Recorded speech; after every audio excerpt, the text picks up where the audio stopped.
हरे कृष्णा माता जी सेन प्रभु जी दंडवत प्रणाम। थैंक यू सो मच, आपने ये ज्वाइन किया। आज का हिंदी क्लास जो हम यहाँ पे केवलाष्टकम का कंटिन्यूएशन कर रहे हैं। तो श्री केवलाष्टकम नीलकंठ गोस्वामी जी ने लिखा था, और उसकी वजह से हम क्या जान रहे हैं कि हरिनाम की महिमा और कैसे हरिनाम केवल एकमात्र ऐसा साधन है और ऐसा साध्य है जिसकी वजह से जो हमारे जीवन का लक्ष्य है, राइट, वो हम बहुत अच्छे तरीके से उसे पा सकते हैं, उसको अचीव कर सकते हैं। तो हम चैंटिंग करते हैं, लेकिन कभी कभी हमारा कभी कभी मतलब बहुत बार हमारा ध्यान नहीं लगता है, हमें पता नहीं चलता है, हमारा माइंड बहुत डिस्टर्ब करते रहता है। तो जितना हम इसका महत्व जानेंगे उतना हम चैंटिंग पे फोकस कर पाएंगे, क्योंकि मन हमारा विचलित होते रहता है, कोई ना कोई प्रलोभन दिखाते रहता है और हमें डिस्ट्रैक्ट करने का प्रयास करता है। तो हम ये हरिनाम की महिमा को नीलकंठ गोस्वामी द्वारा रचित केवलाष्टकम के द्वारा हम इससे ज्यादा जानने का प्रयास करेंगे, ताकि जब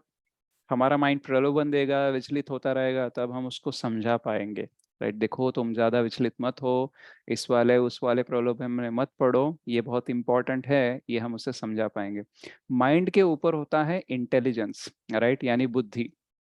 तो बुद्धि को हमें शार्प करना चाहिए, राइट। सो शार्प इंटेलिजेंस रहेगा तो वो क्या करेगा, वो मन पर हावी हो सकता है। अदरवाइज क्या होगा, अगर हमारी बुद्धि बहुत वीक है तो मन बुद्धि पर हावी हो जाएगा और क्या करने लगेगा, हमारी बुद्धि भी सिर्फ मन की इच्छाओं को पूरी करने में लग जाएगा, ना कि जो सही है गलत है उसका फर्क भूल जाएगा, और भगवत भक्ति को छोड़ इंद्र तृप्ति के ऊपर ही ज्यादा ध्यान रखने लगेगा, right. So we are sharpening our intelligence by knowing all this things. तो उसी दौरान हमने 3 श्लोक देखे हैं और आज हम चौथा श्लोक देखेंगे। तो ये बहुत ही इंपॉर्टेंट श्लोक हैं, और बहुत बार हमें कुछ डाउट्स होते हैं, राइट, हमारे डेथ के बारे में, हमें कैसे सोचना चाहिए मृत्यु के बारे में। ये वाली चीजें भी कुछ अच्छे से आज हम जानेंगे। तो पहले क्या करेंगे, हम केवलाष्टकम को गाएंगे और उसके बाद में उसके ऊपर थोड़ा सा चर्चा करेंगे। मुखं करोति वाचालं पंगुं लंघयते गिरिं यत्कृपातमहं वन्दे श्रीगुरुं दीनतारिणं परमानन्दमाधवं श्रीचैतन्येश्वरम्। मधुरं मधुरेभ्योऽपि मङ्गलेभ्योऽपि मङ्गलम्, पावनं पावनेभ्योऽपि हरेर्नामेव केवलम्, हरेर्नामेव केवलम्। आब्रह्मस्तम्भपर्यन्तम् सर्वं मायामयं जगत्, सत्यं सत्यं पुनः सत्यम्, हरेर्नामेव केवलम्, हरेर्नामेव केवलम्। सगुरो सपिता चापि सामाता बन्धवोऽपि सः, शिक्षये चेत् सदा स्मर्तुम्, हरेर्नामेव केवलम्, हरेर्नामेव केवलम्। निश्वासे नाहि विश्वासः, कदा रुद्धो भविष्यति, कीर्तनीयमतो बाल्यात्, हरेर्नामेव केवलम्, हरेर्नामेव केवलम्। हरे सदा वसेत् तत्र यत्र भागवता जनाः, गायन्ति भक्तिभावेन, हरेर्नामेव केवलम्, हरेर्नामेव केवलम्। अहो दुःखं महादुःखं दुःखाद्दुःखतरं यताः काचार्थं विस्मृतं रत्ना हरेर्नामेव केवलम्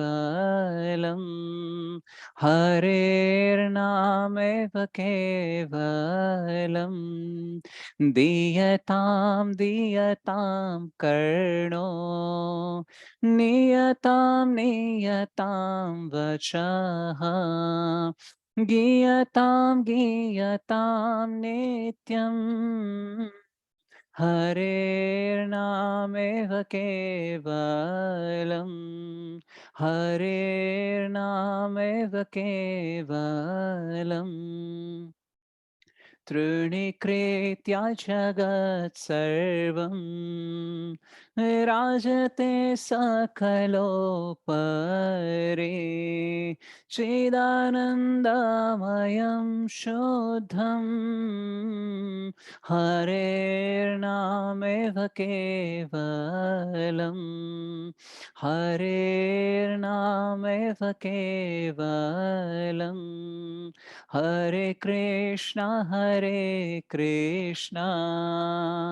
कृष्णा कृष्णा हरे हरे हरे राम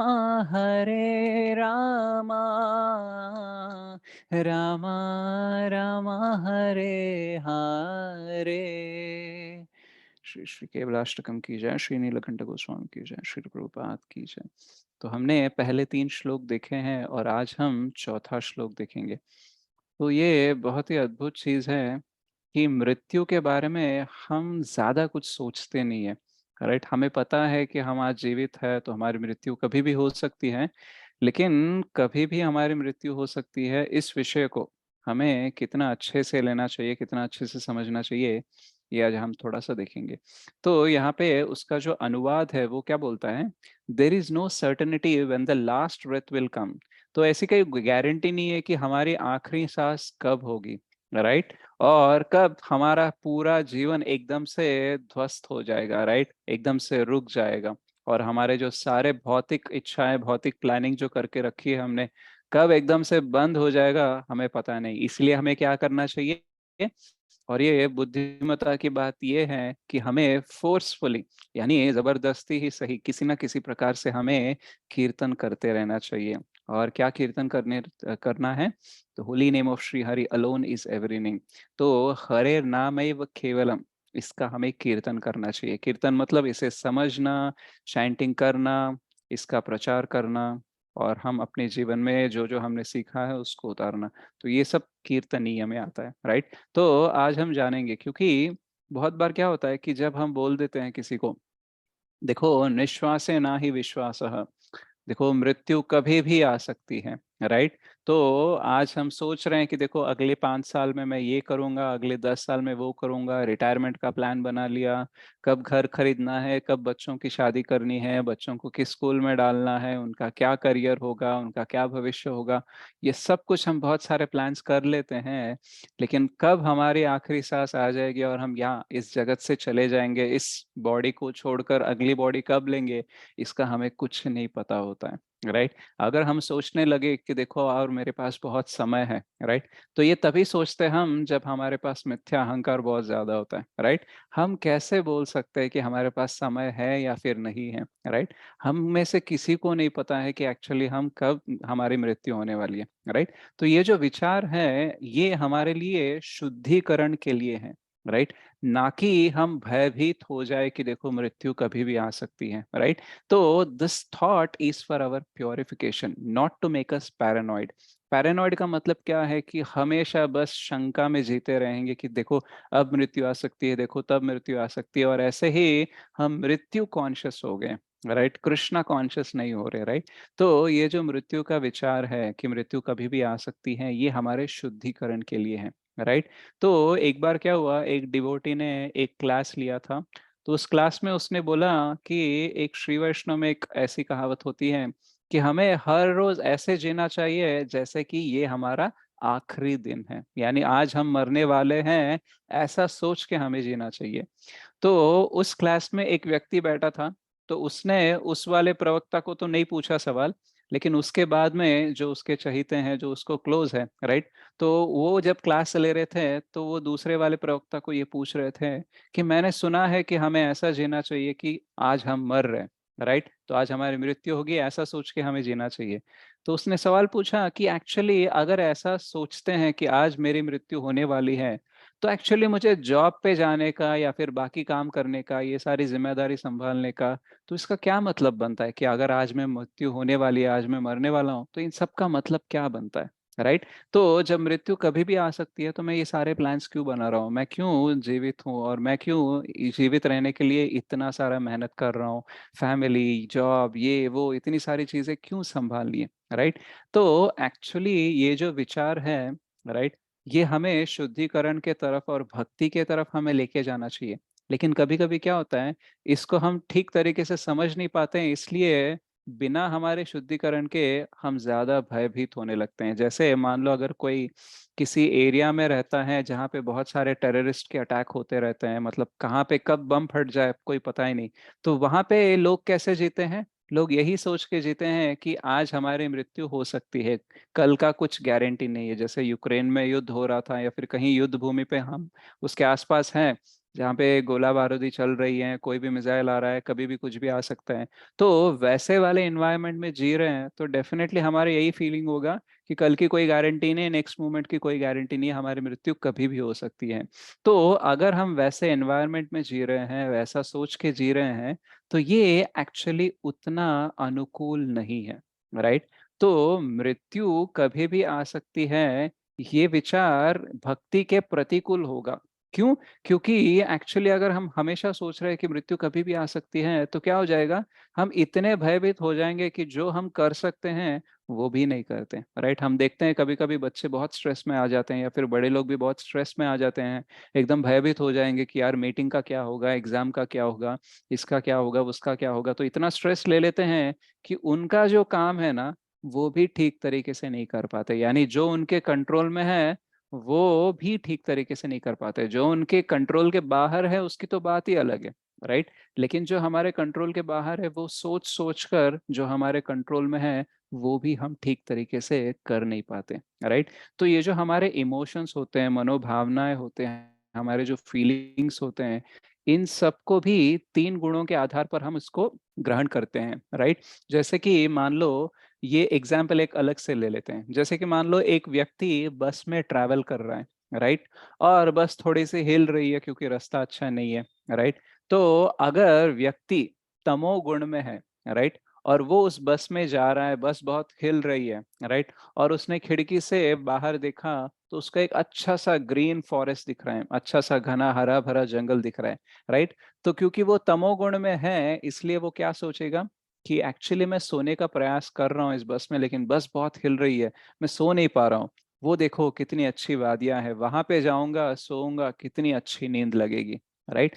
तो एक व्यक्ति ऐसा सोच रहा है। उसी बस में और एक व्यक्ति है जो जिसमें रजोगुण ज्यादा प्रबल है, राइट। तो वो क्या कर रहा है, वो एक्चुअली एक मूवी देख रहा है, लेकिन बस है, ट्रैवलिंग है, तो इंटरनेट वगैरह प्रॉपरली नहीं आता है और बस भी हिल रहा है, तो वो ठीक तरीके से मूवी एंजॉय नहीं कर पा रहा है, राइट। कोई रोमांटिक मूवी देख रहा है और इसलिए बस बहुत हिल रही है, तो उसने खिड़की से बाहर झांक कर देखा तो उसे भी वही नजारा दिखा, अच्छी हंसी वादियां है वहां पे। तो वो क्या सोचने लगा, अरे मेरे पास कोई पार्टनर होता, मेरी कोई गर्लफ्रेंड होती या फिर कोई ऑपोजिट सेक्स होता, राइट, तो मैं कितना अच्छे से वहां पे एंजॉय करता, इन वादियों में घूमते हुए, रोमांटिक सॉन्ग्स जैसे मूवीज में दिखाते हैं वैसे मैं भी एंजॉय करता। तो एक व्यक्ति ऐसे सोच रहा है।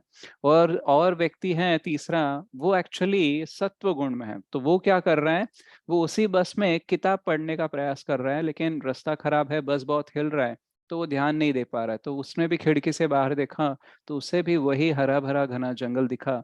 तो वो सोचने लगा कि कितना अच्छा मौसम है, राइट, वहां पे बैठ के कितने शांति से मैं ये किताब पढ़ सकता हूँ, राइट।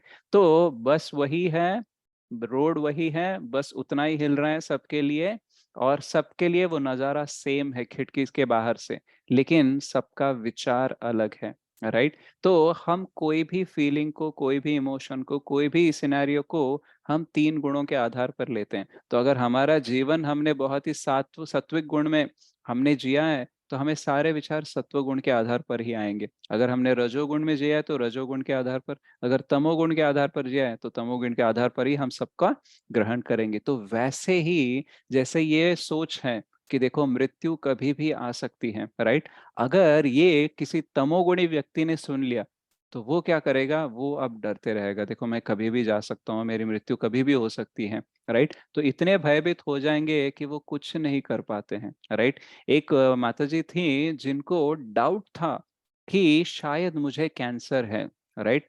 तो वो क्या करती थी, हर महीना कैंसर चेकअप करवाती थी, right. Actually normal blood profile करने के लिए 600-500 रुपए में हो जाता है, लेकिन अगर कैंसर टेस्ट वगैरह करवाना है तो थोड़े कॉस्टली होता है। लेकिन वो माताजी एवरी मंथ करवाती थी, राइट। तो डॉक्टर बोलते थे कि ऐसा कोई सिम्टम तो नहीं है ना, तो वो बोलती थी नहीं नहीं, मेरे को डाउट है और मेरे को कंफर्म करवाना है कि है कि नहीं। तो ऐसे हर महीने करते करते उसने 23 साल तक, राइट, हर महीने चेकअप करवाया था।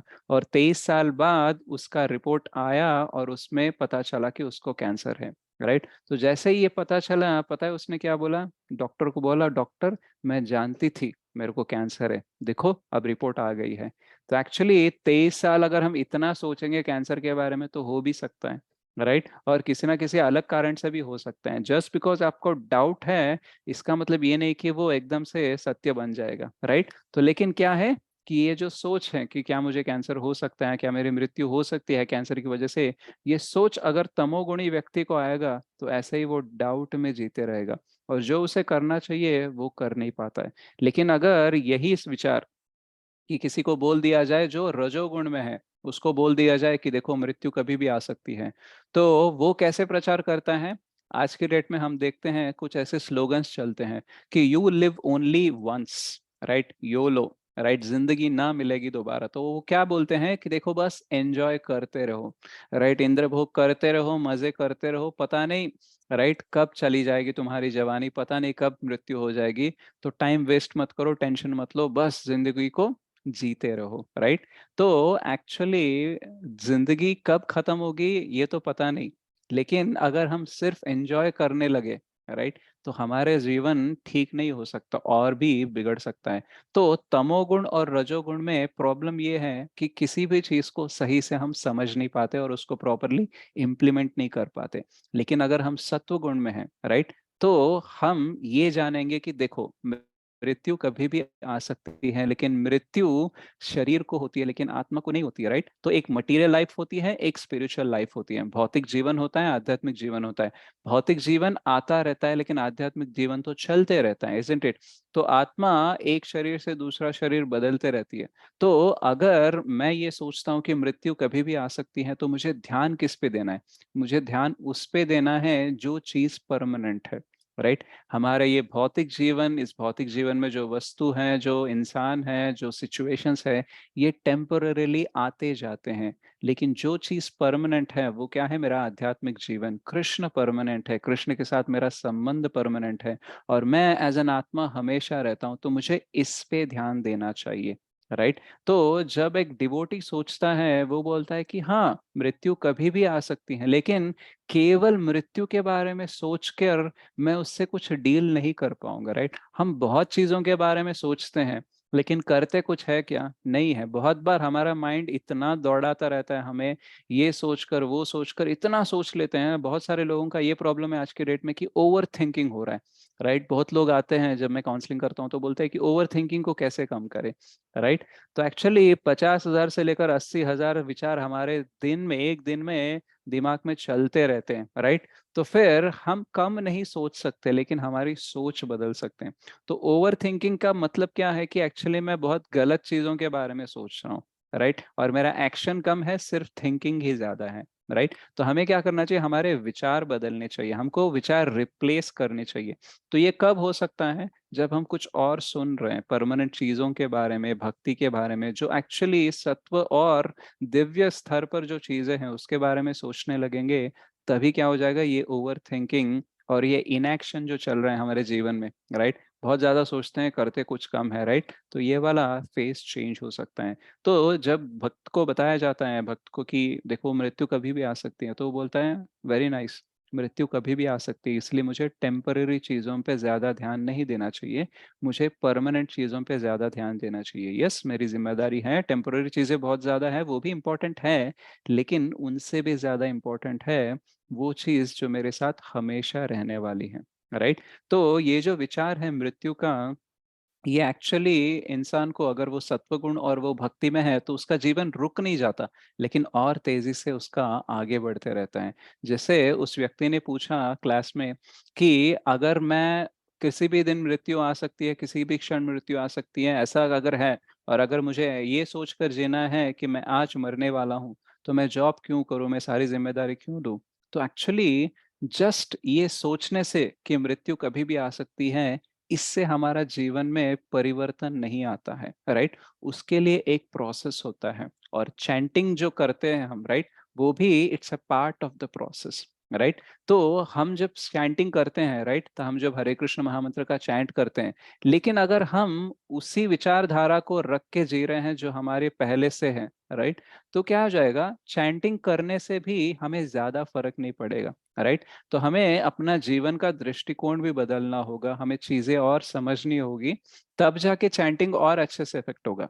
यानी चैंटिंग करने से भी हमारा दृष्टिकोण बदल सकता है, हमारा पर्सपेक्टिव, हमारा पर्पस ये चेंज हो सकता है, लेकिन इसके अलावा भी हमें थोड़ा सा प्रयास करना चाहिए। प्रभुपाद ने हमें सिर्फ सी नहीं दिया है, चैंटिंग नहीं दिया है, उन्होंने ABCD भी दिया है हमें, राइट? तो एसोसिएशन ऑफ डिवोटीज, भक्तों के संग में रहना, बुक्स पढ़ना, चैंटिंग करना और प्रसादम डाइट, ये करने से हमारा क्या होता है, हमारा दृष्टिकोण, हमारा जीवन का लक्ष्य, हमारे जी हमारे जीवन जीने का तरीका, ये सब कुछ बदल सकता है। तो चैंटिंग तो हमें करना ही चाहिए, राइट? लेकिन उसके साथ साथ हमें अपना जीवन बदलने का प्रयास अलग से भी करना चाहिए, राइट? तो जब हम भक्तों के संग में आते हैं, बुक्स पढ़ते हैं, प्रसादम खाते हैं, एकादशी का व्रत करते हैं, या सारे फेस्टिवल्स में हम पार्टिसिपेट करते हैं, ऐसे ऑनलाइन या फिर ऑफलाइन क्लासेस सुनते हैं, तो ये सब चीजें क्या करती हैं, हमारा चैंटिंग भी अच्छे से करवाती हैं, और इन चैंटिंग करने की वजह से ये सारी चीजों को हम अच्छे से समझ भी पाते हैं। तो दोनों इंटरलिंक्ड हैं, राइट?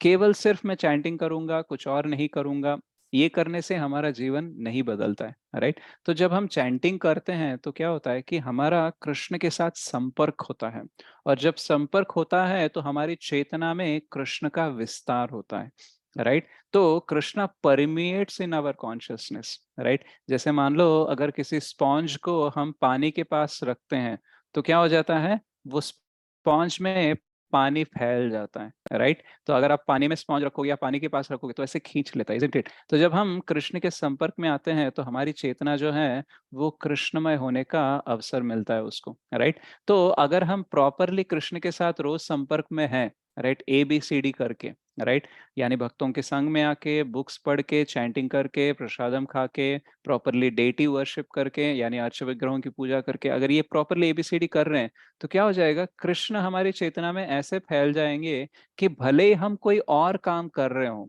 राइट, लेकिन बैकग्राउंड में कृष्ण रहेंगे। भले ही हम काम कुछ कृष्ण के रिलेटेड डायरेक्टली ना हो, जैसे हमारी नॉर्मल जिम्मेदारी है, जॉब है या बिजनेस है या फिर फैमिली की सेवा करनी है, वो सारे में भी डायरेक्टली कृष्ण से रिलेटेड नहीं है, इनडायरेक्टली रिलेटेड है, लेकिन फिर भी कृष्ण का अनुभव हो सकता है, और बैकग्राउंड में हमें पता है कि देखो मैं कृष्ण के लिए कर रहा हूँ।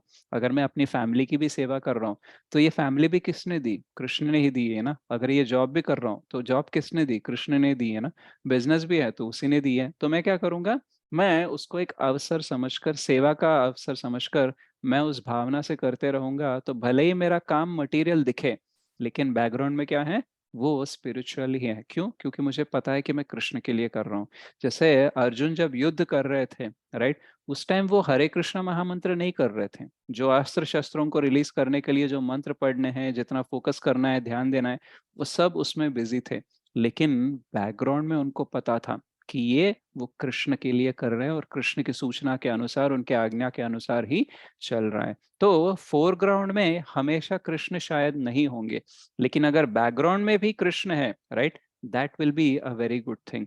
जैसे कभी कभी लोग अमेरिका चले जाते हैं, राइट, सो जनरली जो भारत में लोग रहते हैं, उनको अमेरिका जाने का या फिर पाश्चात्य देश जाने का बहुत इच्छा रहता है, राइट। तो बहुत सारे लोग होते हैं जिनका पहले से प्लान होता है कि मैं इंजीनियरिंग करूंगा, फिर MS करने में जाऊंगा विदेश को, और उधर ही सेटल हो जाऊं, क्योंकि वहां पे बहुत ज्यादा पैसा कमा सकता हूँ और इंद्र भोग करने के लिए, इंद्र तृप्ति करने के लिए वहां पे ज्यादा अवसर है, बहुत कम रिस्ट्रिक्शंस है। राइट, यहाँ पे रहूंगा तो बहुत सारे रिस्ट्रिक्शंस हैं, लेकिन वहां पे जाऊंगा तो ज्यादा फ्री लाइफ है एंड ऑल। तो ऐसे बहुत सारे अलग अलग कारण होते हैं, सबके कारण सेम नहीं होते हैं। लेकिन एक तो होता है कि एक्साइटमेंट होता है कि पाश्चात्य देश जाने का। तो बहुत सारे लोग ऐसे होते हैं, जब अमेरिका पहली बार जाते हैं तो वो सारे रिलेटिव्स को फोन करते हैं, देखो मैं यहाँ पे हूँ, यहाँ का वेदर ऐसा है, यहाँ पे लोग ऐसे हैं एंड ऑल। राइट, तो कुछ दिन तो मजा आता है क्योंकि नई जगह है और एकदम से डेवलप्ड कंट्री में जा रहे हो, तो बहुत सारी चीजें ऑर्गेनाइज्ड होती हैं। राइट, आप नल खोलो तो पानी आता है, स्विच दबाओ तो लाइट हमेशा रहता है। राइट, तो अनसर्टेनिटी बहुत कम रहता है। लेकिन कुछ दिनों बाद ये फर्क नहीं पड़ता है कि हम कहाँ पे हैं। कुछ दिनों बाद इससे फर्क पड़ता है कि हम क्या कर रहे हैं और किस लिए कर रहे हैं। राइट, तो भले ही अमेरिका में हो या ऑस्ट्रेलिया में हो, हम क्या कर रहे हैं और किस लिए कर रहे हैं, किसके लिए कर रहे हैं, अगर ये क्लियर नहीं है तो कहीं पे भी हो मन हमारा दुखी रहेगा और मन हमारा विचलित होते ही रहेगा। राइट, तो एक्चुअली सबसे इम्पोर्टेंट क्या है कि हम किस जगह पे हैं, किस परिस्थिति में है, ये इतना इम्पोर्टेंट नहीं है। लेकिन हमें जाना कहाँ है और किसके पास जाना है, किसके लिए हम क्या करना चाहते हैं, that is the most important thing. So यहाँ पे देखा जाए, अगर श्रील प्रभुपाद को, मतलब अगर हम डिस्कस कर रहे हैं कि मृत्यु कभी भी आ सकती है, तो श्रील प्रभुपाद जैसे शुद्ध भक्त जो शक्त्यावेश अवतार है, उनको तो डेफिनेटली पता होगा कि मृत्यु कभी भी आ सकती है। राइट, तो जब उन्हें पाश्चात्य देश जाने का इंस्ट्रक्शन मिला था 1922 में, उसके बाद में उन्होंने ऑलमोस्ट 43 इयर्स इंडिया में प्रचार करने का प्रयास किया। राइट, उन्होंने प्रयास किया अमेरिका जाने का और पूरी तैयारी कर रहे थे। राइट, लेकिन उस टाइम तक, मतलब 1965 तक उनकी एज ऑलमोस्ट 69-70 हो गई थी।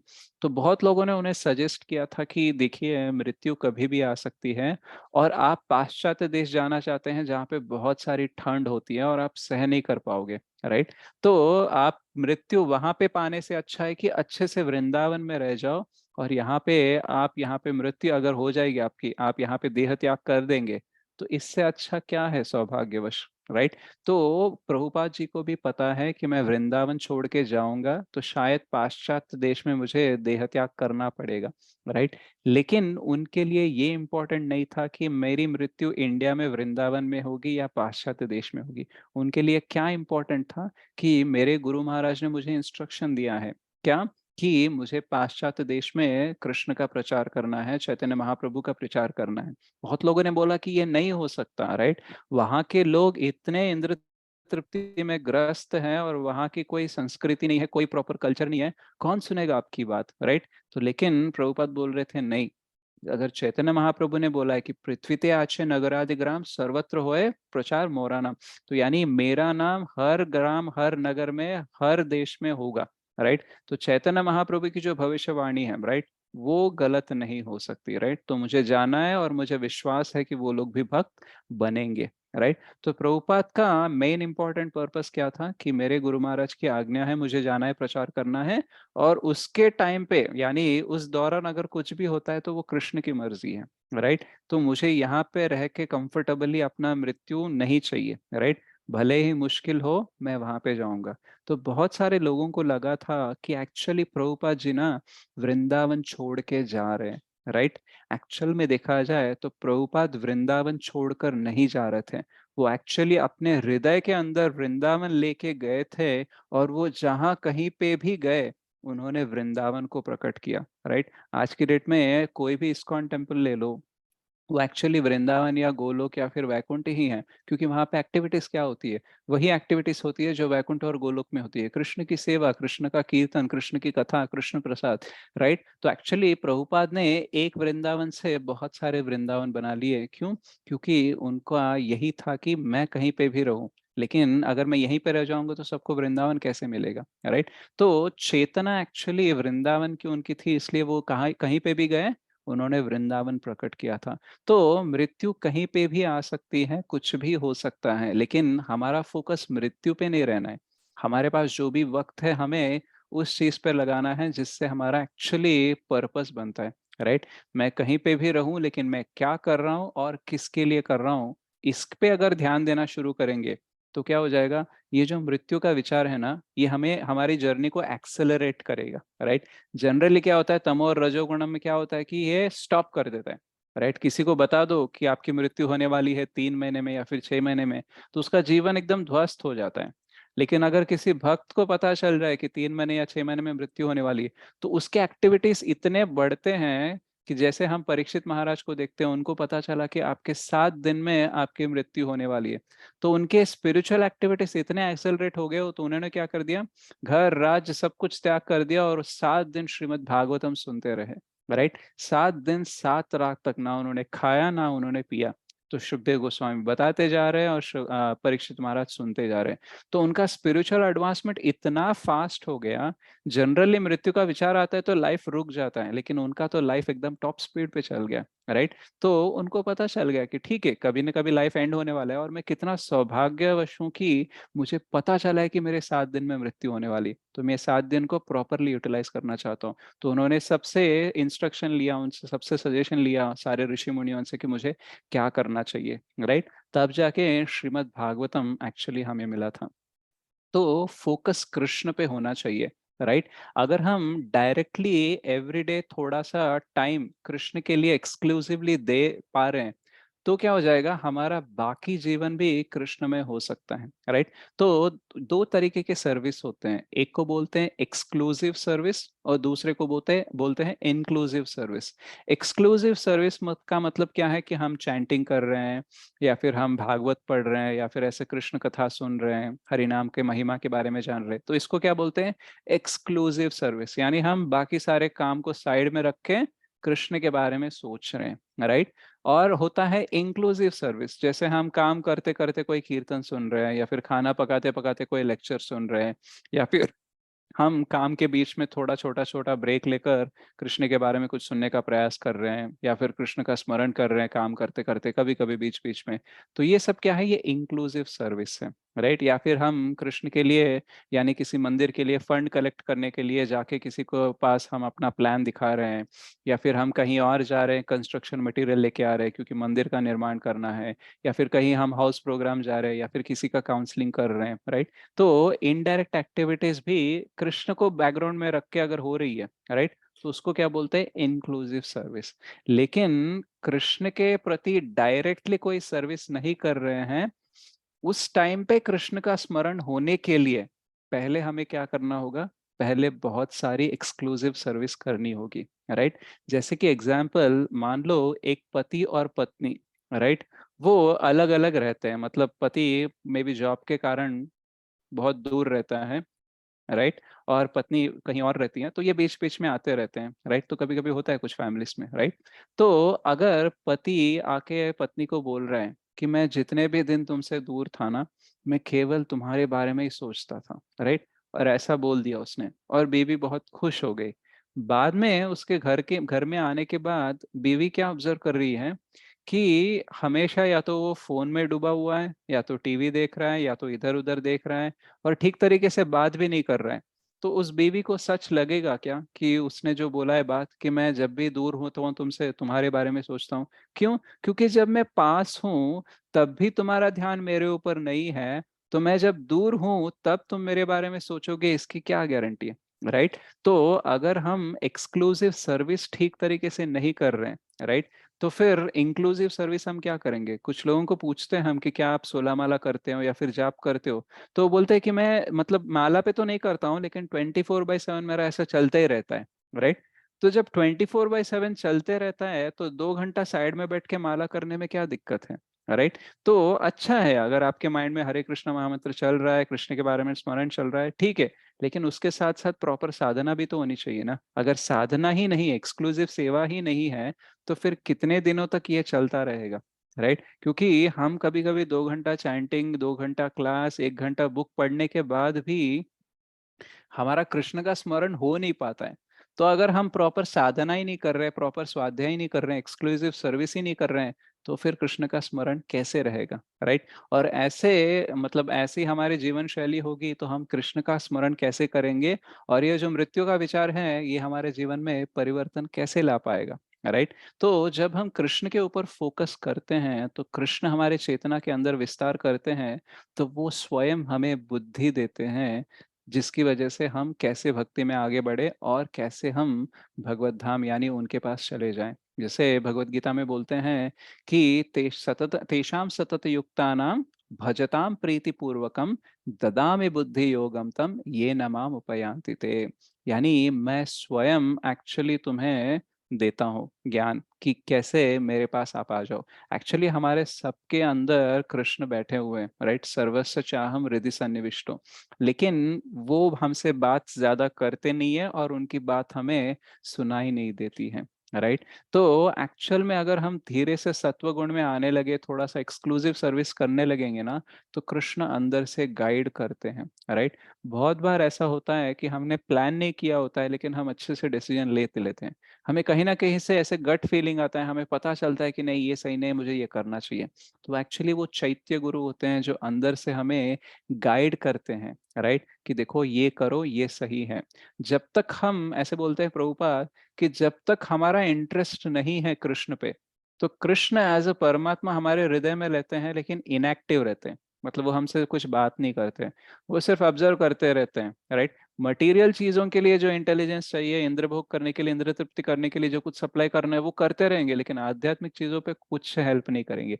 लेकिन जैसे ही हम थोड़ा सा इंटरेस्ट दिखाते हैं कि मुझे चैंटिंग करना चाहिए, मुझे भी भक्ति करना चाहिए, तो वो इतने एक्टिव हो जाते हैं कि यहाँ से वहां से सोर्सेस भेजने लगते हैं। कभी कभी आपने भी ऑब्जर्व किया होगा कि सडनली आपको ऐसा लगने लगा कि मुझे कुछ करना चाहिए, भक्ति में थोड़ा सा आगे बढ़ना चाहिए, तो सडनली कोई यूट्यूब का आपको वीडियो लग जाता है, या फिर कोई पोस्ट आ जाता है, या फिर किसी भक्त का मैसेज आ जाता है, या फिर किसी ना किसी की वजह से आप सुन पाते हो, राइट। जैसे क्या बोलते हैं कि जब Prabhupada back to Godhead magazine लिख रहे थे, तो वो back to Godhead magazine वो उसका मतलब सबको देते थे वो, राइट। तो किसी को बेचते थे, देते थे, तो उस टाइम पे लोग क्या करते थे, ज्यादातर पढ़ के फेंक देते थे, क्योंकि मैगजीन क्या है, जनरली घर में रखते नहीं, हम फेंक देते हैं या फिर बेच देते हैं कूड़ा कबाड़ा में, राइट। तो एक पोस्टमैन था, तो उसने आके एक्चुअली प्रभुपाद को बोला, प्रभुपाद जी एक्चुअली आप ना बुक लिखो, राइट। ये मैगजीन से क्या है, लोग पढ़ते हैं फेंक देते हैं, लेकिन अगर बुक लिखोगे ना, भले ही लोग पढ़े ना पढ़े, बुक घर में रखते हैं, राइट। तो जैसे ही ये उन्होंने सुना तो उनको लगा ये एक्चुअली पोस्टमैन नहीं बोल रहे हैं, ये एक्चुअली कृष्ण और मेरे गुरु महाराज बोल रहे हैं, राइट। तो उन्होंने क्या किया, उन्होंने ये आइडिया अपनाया और उन्होंने बुक्स लिखना शुरू कर दिया। तो क्या हो गया, ददामि बुद्धि योगम तम येन माम उपयान्ति ते। श्रील प्रभुपाद को बहुत प्रबल इच्छा थी कि कृष्ण का प्रचार किसी न किसी प्रकार से मुझे करना है, राइट। उनके गुरु महाराज से भी जब मिलते थे तभी वो बोलते थे कि अगर तुम्हारे पास पैसे हैं तो तुम बुक्स पब्लिश करो, बुक्स प्रिंट करो, राइट। तो ये इंस्ट्रक्शन फिर से उस पोस्टमैन के थ्रू आ गया था। तो एक्चुअली चैत्य गुरु ऐसे पूरा अरेंजमेंट करते रहते हैं, कभी कभी अंदर से हमें प्रेरणा देते हैं, नहीं तो कभी कभी बाहर से भी देते हैं, राइट। तो एक बार श्रील रामानुजाचार्य पूछते थे कि जैसे वो मतलब इतने महान भक्त थे कि एक्चुअली वो अपने अर्च विग्रह जो थे, जिसकी वो मतलब पूजा करते थे, वो उससे बात भी कर पाते थे, राइट। तो उनका नाम था वरदराजुलु, राइट। तो जो अर्च विग्रह थे उनका नाम था वरदराजुलु। तो ये श्री वैष्णव संप्रदाय के बहुत बड़े आचार्य हैं, रामानुज, राइट। ऐसा भी बोलते हैं कि ये लक्ष्मण जी भी हैं, राइट। तो श्री रामानुजाचार्य ने वरदराजु जी से पूछा कि एक्चुअली मान लो अगर मृत्यु के समय में, राइट, मुझे या फिर किसी भक्त को आपका स्मरण नहीं हो, क्योंकि अंत्य नारायण स्मृति ये जीवन का लक्ष्य होता है, राइट, कि मेरे जीवन के आखिरी में, मृत्यु के समय में मैं भगवान का स्मरण करूं ताकि मैं भगवान के पास जाऊं, भगवत धाम जा पाऊं। तो रामानुजाचार्य ने पूछा कि एक्चुअली अगर मृत्यु के समय में, देखो बहुत परिस्थिति बहुत गंभीर होती है मृत्यु के समय में, अगर कोई भक्त आपकी याद ना कर पाए या आपका स्मरण ना कर पाए, तो क्या होगा उसका, राइट। तो फिर वरदराजुल आंसर देते हैं कि एक्चुअली भक्त याद नहीं कर पाया तो क्या हुआ, उसने पूरा जीवन मेरा स्मरण किया है, पूरा जीवन मेरे लिए सेवा किया है, तो मैं क्या करूंगा, उसके मृत्यु के समय में भले ही उसको स्मरण ना हो, लेकिन मैं उसकी चेतना में प्रकट हो जाऊंगा और मैं उसे अपना स्मरण दिलाऊंगा, right. So I will remember my devotee and manifest in his consciousness and ensure that he can remember me at the time of death, right. तो भगवान इतने कृपालु हैं, इतने दयालु हैं कि वो एकदम हार्ड एंड फास्ट रूल नहीं रखते कि देखो तुमको याद करना है, मैं कुछ नहीं करूंगा, ऐसा नहीं है। अगर हम आजीवन अपनी सेवा देते हैं कृष्ण को, एक्सक्लूसिव सेवा करके, इंक्लूसिव सेवा करके हमारे जीवन को कृष्ण में करने का जब प्रयास करते रहते हैं, तो मृत्यु के समय में भले ही हमें भगवान का स्मरण ना हो, लेकिन भगवान स्वयं हमारे चेतना के अंदर प्रकट होकर हमें उनका स्मरण करवाते हैं। राइट। तो एक्चुअली ये जो मृत्यु का विचार है कि मृत्यु कभी भी आ सकती है, इसकी वजह से हमें क्या करना चाहिए, हमें कृष्ण का और शरण लेना चाहिए। राइट। क्योंकि सबसे परमानेंट चीज अगर कोई है इस जीवन में या फिर कहीं पे भी पूरे आध्यात्मिक जगत में या फिर भौतिक जगत में, तो वो कृष्ण ही है। तो कृष्ण का शरण ऐसा है कि बाकी सारी चीजों का भी हम शरण लेते रहते हैं, अपने इंटेलिजेंस का, अपने माइंड का, अपने धन संपत्ति का, अपने लोगों का, अपने फेम का, नेम का, जो कुछ भी हमें लगता है कि हमें शरण देगा, हम उसके लिए बहुत प्रयास करते रहते हैं, जीवन भर उसको बनाते हैं और उसका शरण लेने का प्रयास करते हैं। लेकिन बहुत बार हमें ये साक्षात्कार हो जाता है कि देखो मेरे पास जो कुछ भी है, जिसका भी मैं शरण ले रहा हूँ ना, वो टेम्पररी है। राइट। वो परमानेंट शेल्टर मुझे दे नहीं पाएगा। लेकिन कृष्ण का शरण ऐसा है कि जब मैं सारे शरण लेने की चीजें भी मेरे से छिन जाए, मुझसे एकदम अलग हो जाए, फिर भी कृष्ण का शरण जो है, कृष्ण का शेल्टर जो है, राइट, वो हटेगा नहीं। राइट। तो एक्चुअल में हम देखते हैं बहुत बार कि पूरा जीवन हम बहुत इन्वेस्ट करते हैं पैसा कमाने में, सिक्योरिटी डिपॉजिट कमाने में, ये प्लान करने में, वो प्लान करने में, क्योंकि हम सोचते हैं कि देखो बुरे वक्त में तो यही काम आएगा ना। तो बुरा वक्त के टाइम पे हम किसी के सामने हाथ ना फैलाना पड़े, इसलिए मैं बहुत मेहनत कर रहा हूँ। राइट। अच्छी बात है, लेकिन अगर हम ये सब मेहनत कृष्ण को साइड में रख के कर रहे हैं, तो क्या हो जाएगा, जितनी भी मेहनत करके हमने जितना कुछ भी बनाया ना, लास्ट टाइम में हमारे साथ नहीं आता है। बहुत सारे लोग जब कोविड के टाइम पे, बहुत सारे ऐसे लोग थे जिनके पास धन संपत्ति थी, सब कुछ था, नाम था, इन्फ्लुएंस था, बहुत कुछ था, लेकिन फिर भी अपने आप को बचा नहीं पाए। राइट। ऐसे बहुत सारे केसेस थे जहाँ पे उनको बेड भी नहीं मिल पाए, मतलब हॉस्पिटल में। राइट। लोग कोई पास में आकर उन्हें सेवा भी नहीं करना चाहते, मतलब जिनके लिए उसने बहुत कुछ किया पूरे जीवन में, वो लोग उनको हाथ भी नहीं लगाना चाहते, उनके पास भी नहीं आना चाहते। राइट। तो एक्चुअल में देखा जाए तो चीजें जो होती हैं, जो हमारे लोग होते हैं, वो इम्पोर्टेंट है। लेकिन अगर हम कृष्ण को साइड में रख के इनको ही ज्यादा इंपॉर्टेंस देने लगे, तो कहीं ना कहीं लास्ट में जाके हमें रियलाइज हो जाएगा कि एक्चुअल में हमने गलत जगह पे इन्वेस्टमेंट किया है। राइट। तो हमारे संबंधी, हमारे मित्र, हमारे माता पिता, ये सब इम्पोर्टेंट है, जैसे कि पिछले श्लोक में हमने देखा, ये सब इम्पोर्टेंट है। लेकिन उसके साथ साथ हमें ये जानना चाहिए कि ये भी टेम्पररी है। राइट। और जब मृत्यु का विचार आता है, तब हमारा फोकस परमानेंट चीजों पे और ज्यादा बढ़ना चाहिए। एक्चुअल में जब हम कृष्ण की तरफ ज्यादा देखने लगते हैं, उनका ध्यान, उनका स्मरण ज्यादा करने लगते हैं, उनकी सेवा ज्यादा करने लगते हैं, उस टाइम पे एक्चुअली हमें इतनी शक्ति और बुद्धि मिलती है कि बाकी टेम्पररी चीजों में भी हम एक्चुअली माहिर हो जाते हैं। राइट। ऐसे बोलते हैं कि कृष्ण भक्त बड़ा चतुर बोलते हैं, और ऐसा भी बोलते हैं कि कृष्ण कर्म कैले सर्व कर्म कृत होए। यानी अगर कृष्ण के लिए हम कुछ कर रहे हैं, तो बाकी जो नॉर्मल चीजें हैं वो भी ऑटोमेटिकली ठीक हो जाती हैं। जैसे हिंदी में एक ऐसा भी कहावत मैंने सुना है कि भगवान बोलते हैं कि तू मेरे काम में तो मैं तेरे काम में, लेकिन अगर तू तेरे काम में तो मैं अपने धाम में। राइट। सो अगर तुम मेरे लिए कुछ करोगे तो डेफिनेटली मैं पलट के तुम्हारे लिए कुछ करूंगा। राइट। ऐसा भी हम बहुत बार सुनते हैं कि हम भगवान की तरफ एक कदम लेते हैं तो भगवान हमारी तरफ 1000 कदम लेते हैं। राइट। मान लो अगर हमारे और कृष्ण के बीच में इतनी दूरी है, और अगर हम एक स्टेप लेंगे ना, तो कृष्ण 100 स्टेप्स लेंगे, 1000 स्टेप्स लेंगे। कभी कभी कृष्ण क्या करते हैं, हमारे छोटे से स्टेप को भी इतना बड़ा कर देते हैं। राइट। तो ये दूरी एकदम से घट भी जाती है। राइट। तो एक्चुअली कृष्ण रेडी है हमें हेल्प करने के लिए। राइट। तो ये जो नीलकंठ गोस्वामी द्वारा हमें केवलाष्टकम दिया, या फिर चैतन्य महाप्रभु के द्वारा जो शिक्षाष्टकम दिया, तो कहीं ना कहीं से हमें हरिनाम की महिमा समझाने का प्रयास कर रहे हैं, ताकि हम उसको समझकर हम ये जान ले कि देखो जिन चीजों पे हम बहुत अपनी पूरी नजर, अपनी जिंदगी टिकाए रखे हैं ना, वो उतना इम्पोर्टेंट नहीं है। हमें थोड़ा सा ध्यान बदलना पड़ेगा, हमें देखना पड़ेगा कि कृष्ण परमानेंट है, भक्ति परमानेंट है, हम और उनके बीच में जो संबंध है वो एक्चुअली ज्यादा परमानेंट, तो उसमें ज्यादा ध्यान हमें देना चाहिए। तो जस्ट हम फिलोसफिकल वे में डिस्कस करके कि देखो ये मृत्यु कभी भी आ सकती है, उससे ज्यादा कुछ फर्क नहीं पड़ेगा। बहुत सारे लोग बातें करते रहते हैं, देखो क्या लेकर आए थे, क्या लेके जाएंगे, खाली हाथ आए खाली हाथ जाएंगे, बहुत बात करते हैं लेकिन भक्ति नहीं करते।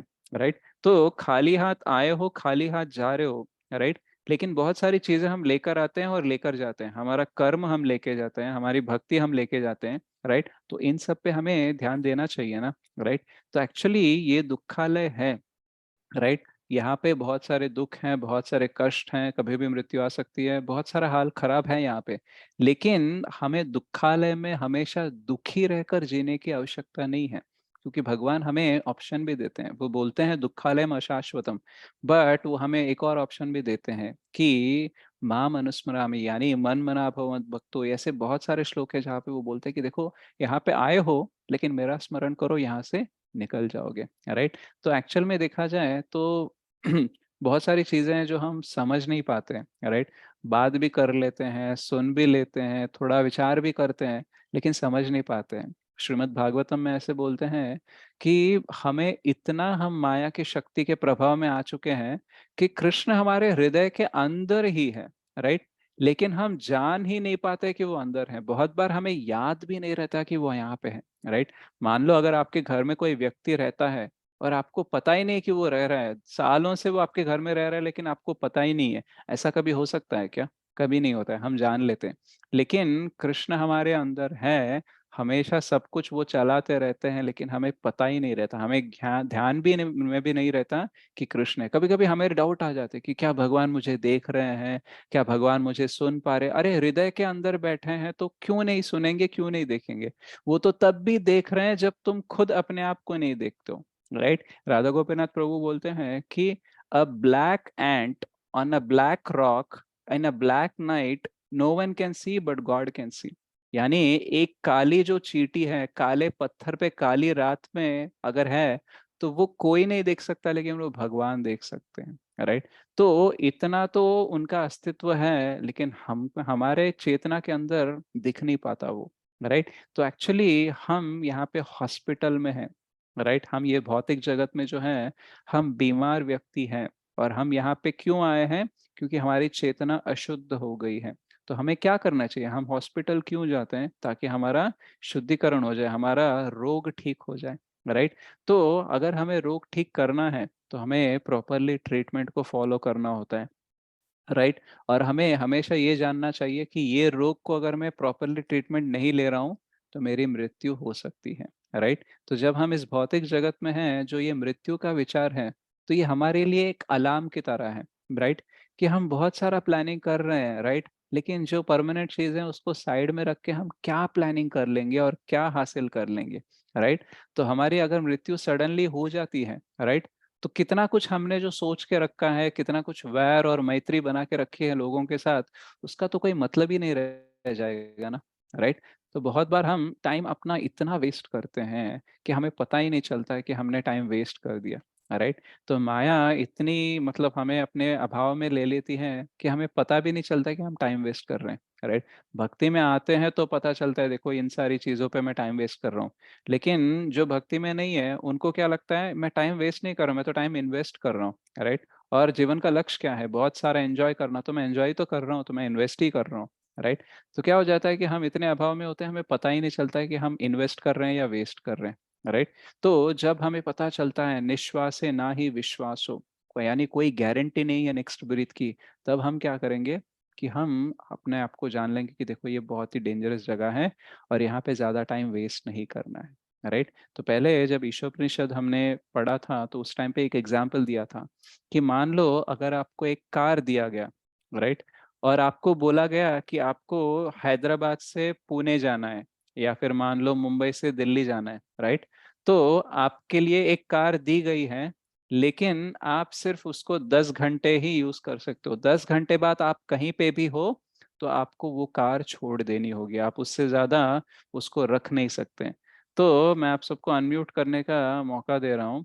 मान लो अगर आपके पास कार है, 10 घंटे के लिए है, और आपको दूरी तय करनी है लगभग 2000 किलोमीटर की, तो आप क्या करोगे? गाड़ी तेज चलाओगे या फिर धीरे से चलाओगे? तेज चलाएंगे प्रभु जी। कितना तेज चलाओगे? बहुत तेज या फिर नॉर्मल तेज? बहुत तेज। बहुत तेज चलाएंगे, राइट, क्योंकि 10 घंटे बाद हमें वो गाड़ी छोड़नी है, और गाड़ी छोड़ने के बाद हमको दूसरी गाड़ी मिलेगी नहीं मिलेगी पता नहीं, लेकिन दिल्ली तो पहुंचना चाहिए हमें, राइट। तो मान लो अगर हम यहाँ पे हैं, हमारा ये भौतिक जीवन, ये भौतिक जगत, अगर हम मुंबई मान ले, तो दिल्ली है आध्यात्मिक जगत, और हमारी कार क्या है? ये है, राइट। तो अगर हम कार में बैठे हैं और एकदम विंडो के बाहर देख रहे हैं, बीच बीच में कोई ढाबा आ गया, वहां पे चलो खाने बैठ गए, वहां पे कोई मिल गया, गप्पा शप्पा मार रहे हैं हम, तो ऐसे हर चीज में बिजी हो जाएंगे, तो क्या हो जाएगा? मुंबई के आउटस्कर्ट्स में ही हमारे 10 घंटे हो जाएंगे, राइट। और हम दिल्ली तो कभी नहीं पहुंचेंगे, फिर बोलेंगे दिल्ली बहुत दूर है, राइट। तो एक्चुअल में हमारे लाइफ के साथ यही होता है। हमारा एम क्या है? कि हमें भगवत धाम जाना है, और उसके लिए हमें कार कौन सी दी गई है? यंत्र रूढ़ानी माया, ये जो मशीन है, मटेरियल एनर्जी से जो बनी है, वो हमें दिया गया है। तो हमें क्या करना चाहिए? हमें एक्सेलरेटर पे पैर रख के फास्टली जाना चाहिए, लेकिन हम उल्टा ही करते हैं, राइट। हमको बहुत सारी चीजें समझ में आ जाती हैं, लेकिन हम करते ही नहीं है, राइट। उसी को माया बोलते हैं।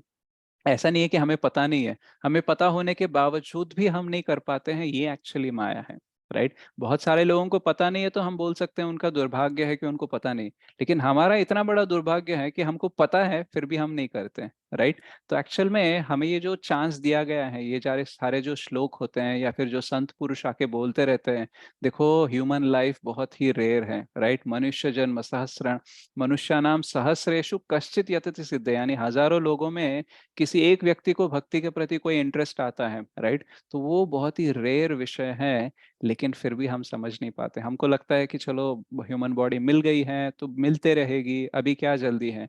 एक बार श्रील प्रभुपाद किसी को एक सेकंड चांस बुक दे रहे थे, राइट।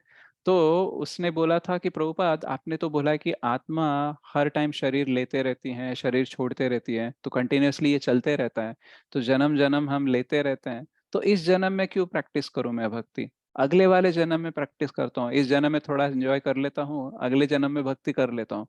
तो प्रभुपाद बोले पता है क्या, तुमने पिछले जन्म में भी यही बोला था, राइट। पिछले जन्म में भी बोला था तुमने कि मैं ये जन्म एंजॉय करूंगा, अगले जन्म में ये करूंगा। तो हम ना, जैसे छोटे बच्चे होते हैं ना, जैसे मेरा बेटा है, उसको अगर आप बोल दो कि पढ़ाई करो ना, तो बोलता है देखो आधा घंटा खेल के आऊंगा फिर पढ़ाई करूंगा, राइट। तो वो पोस्टपोन करते ही रहता है, राइट। वो बोलता है कि देखो आज मैं खेल लूंगा, कल से पक्का एकदम बैठ के मैं सुबह से शाम तक करूंगा।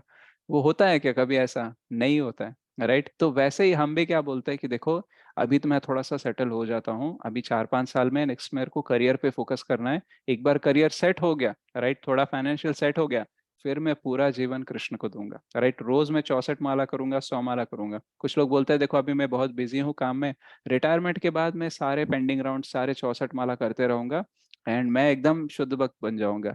तो एक्चुअली अगर हम एक्सक्लूसिव भक्ति रोज कर ही नहीं पा रहे 2 घंटे की, तो हम कैसे गारंटी लेंगे कि 24 घंटे हम एक्सक्लूसिव भक्ति करेंगे, राइट। तो यही माया होता है।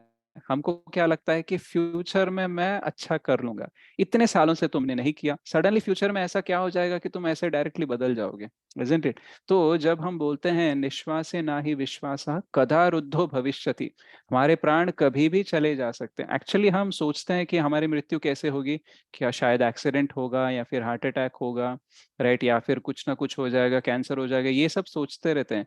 लेकिन एक्चुअली कोरोना के हमको समझा के गया कि आपकी सांस कभी भी रुक सकती है, राइट, सांस लेने में भी दिक्कत हो सकती है, और आपने ऐसे सांस लिया, आप छोड़ोगे नहीं छोड़ोगे उसकी भी कोई गारंटी नहीं है, ये हमको समझा के गए। तो एक्चुअली नीलकंठ गोस्वामी ने हमको पहले ही बोला कि निश्वास ना ही विश्वास कदा रुद्धो भविष्यति, राइट। तो मृत्यु कभी भी आ सकती है, ये विचार हमें ये संत लोग क्यों सिखाते हैं, हमें शास्त्र क्यों सिखाते हैं? ताकि हमारा ध्यान कुछ बटे और हमारा ध्यान जाए कृष्ण की ओर, राइट। बहुत सारे लोगों को अगर हम घर में भी मृत्यु की बात करने लगते हैं ना, तो चिल्लाने लगते हैं, डांटने लगते हैं, क्या अनाप शनाप बात कर रहे हो, राइट। शुभ शुभ बात करो, ऐसे थोड़ी ना बात करते हैं, राइट। तो एक्चुअली मृत्यु की बात हमें करनी चाहिए मैच्योर्ड वे में, राइट। इसलिए नहीं कि हम किसी को डराना चाहते हैं, राइट? जैसे हम बच्चों को बोलते हैं, देखो ऐसे ही खेलता रहेगा तो तुम्हारी पढ़ाई का क्या होगा, तुम्हारा करियर क्या होगा, राइट? तो एक आत्मा का भी करियर होता है भगवत धाम जाने का, राइट? अगर वो सिर्फ भौतिक चीजों में ही पड़ा है तो उसको भी बोलना चाहिए कि क्या ये खेल कूद में पड़े हो भौतिक जगत के, राइट? तुम्हारा करियर क्या हो जाएगा, तुम्हारा स्पिरिचुअल करियर क्या हो जाएगा, इजंट इट? तो ये जब श्लोक हम पढ़ते हैं तो हमें डरना नहीं है, हमें ये नहीं समझना है कि हम अनाप शनाप बात कर रहे हैं या फिर नेगेटिव बात कर रहे हैं, राइट? अगर हम नेगेटिव नहीं सोचते तो कभी पैराशूट का आविष्कार ही नहीं होता ना। हम सोचते हैं कि मैं प्लेन में उड़ रहा हूँ फिर भी गिर सकता हूँ, तभी तो आविष्कार हुआ है, राइट? तो हमारा ध्यान आध्यात्मिक चीजों की ओर तभी बढ़ेगा जब हम प्रॉपरली इसको अंडरस्टैंड कर रहे हैं कि देखो, आज मैं जीवित हूँ, लेकिन नेक्स्ट मिनट में मेरा जीवन खत्म होगा या चलेगा, कुछ पता नहीं है, राइट? तो बहुत सारे संत साधु, हमारे गुरु, शिक्षा गुरु, दीक्षा गुरु, हमारे जो ग्रंथ हैं श्रीमद् भागवतम, भगवद गीता, ये सब हमें ये ज्ञान देने का प्रयास कर रहे हैं कि देखो, अभी आप बहुत टाइम वेस्ट कर रहे हो, राइट?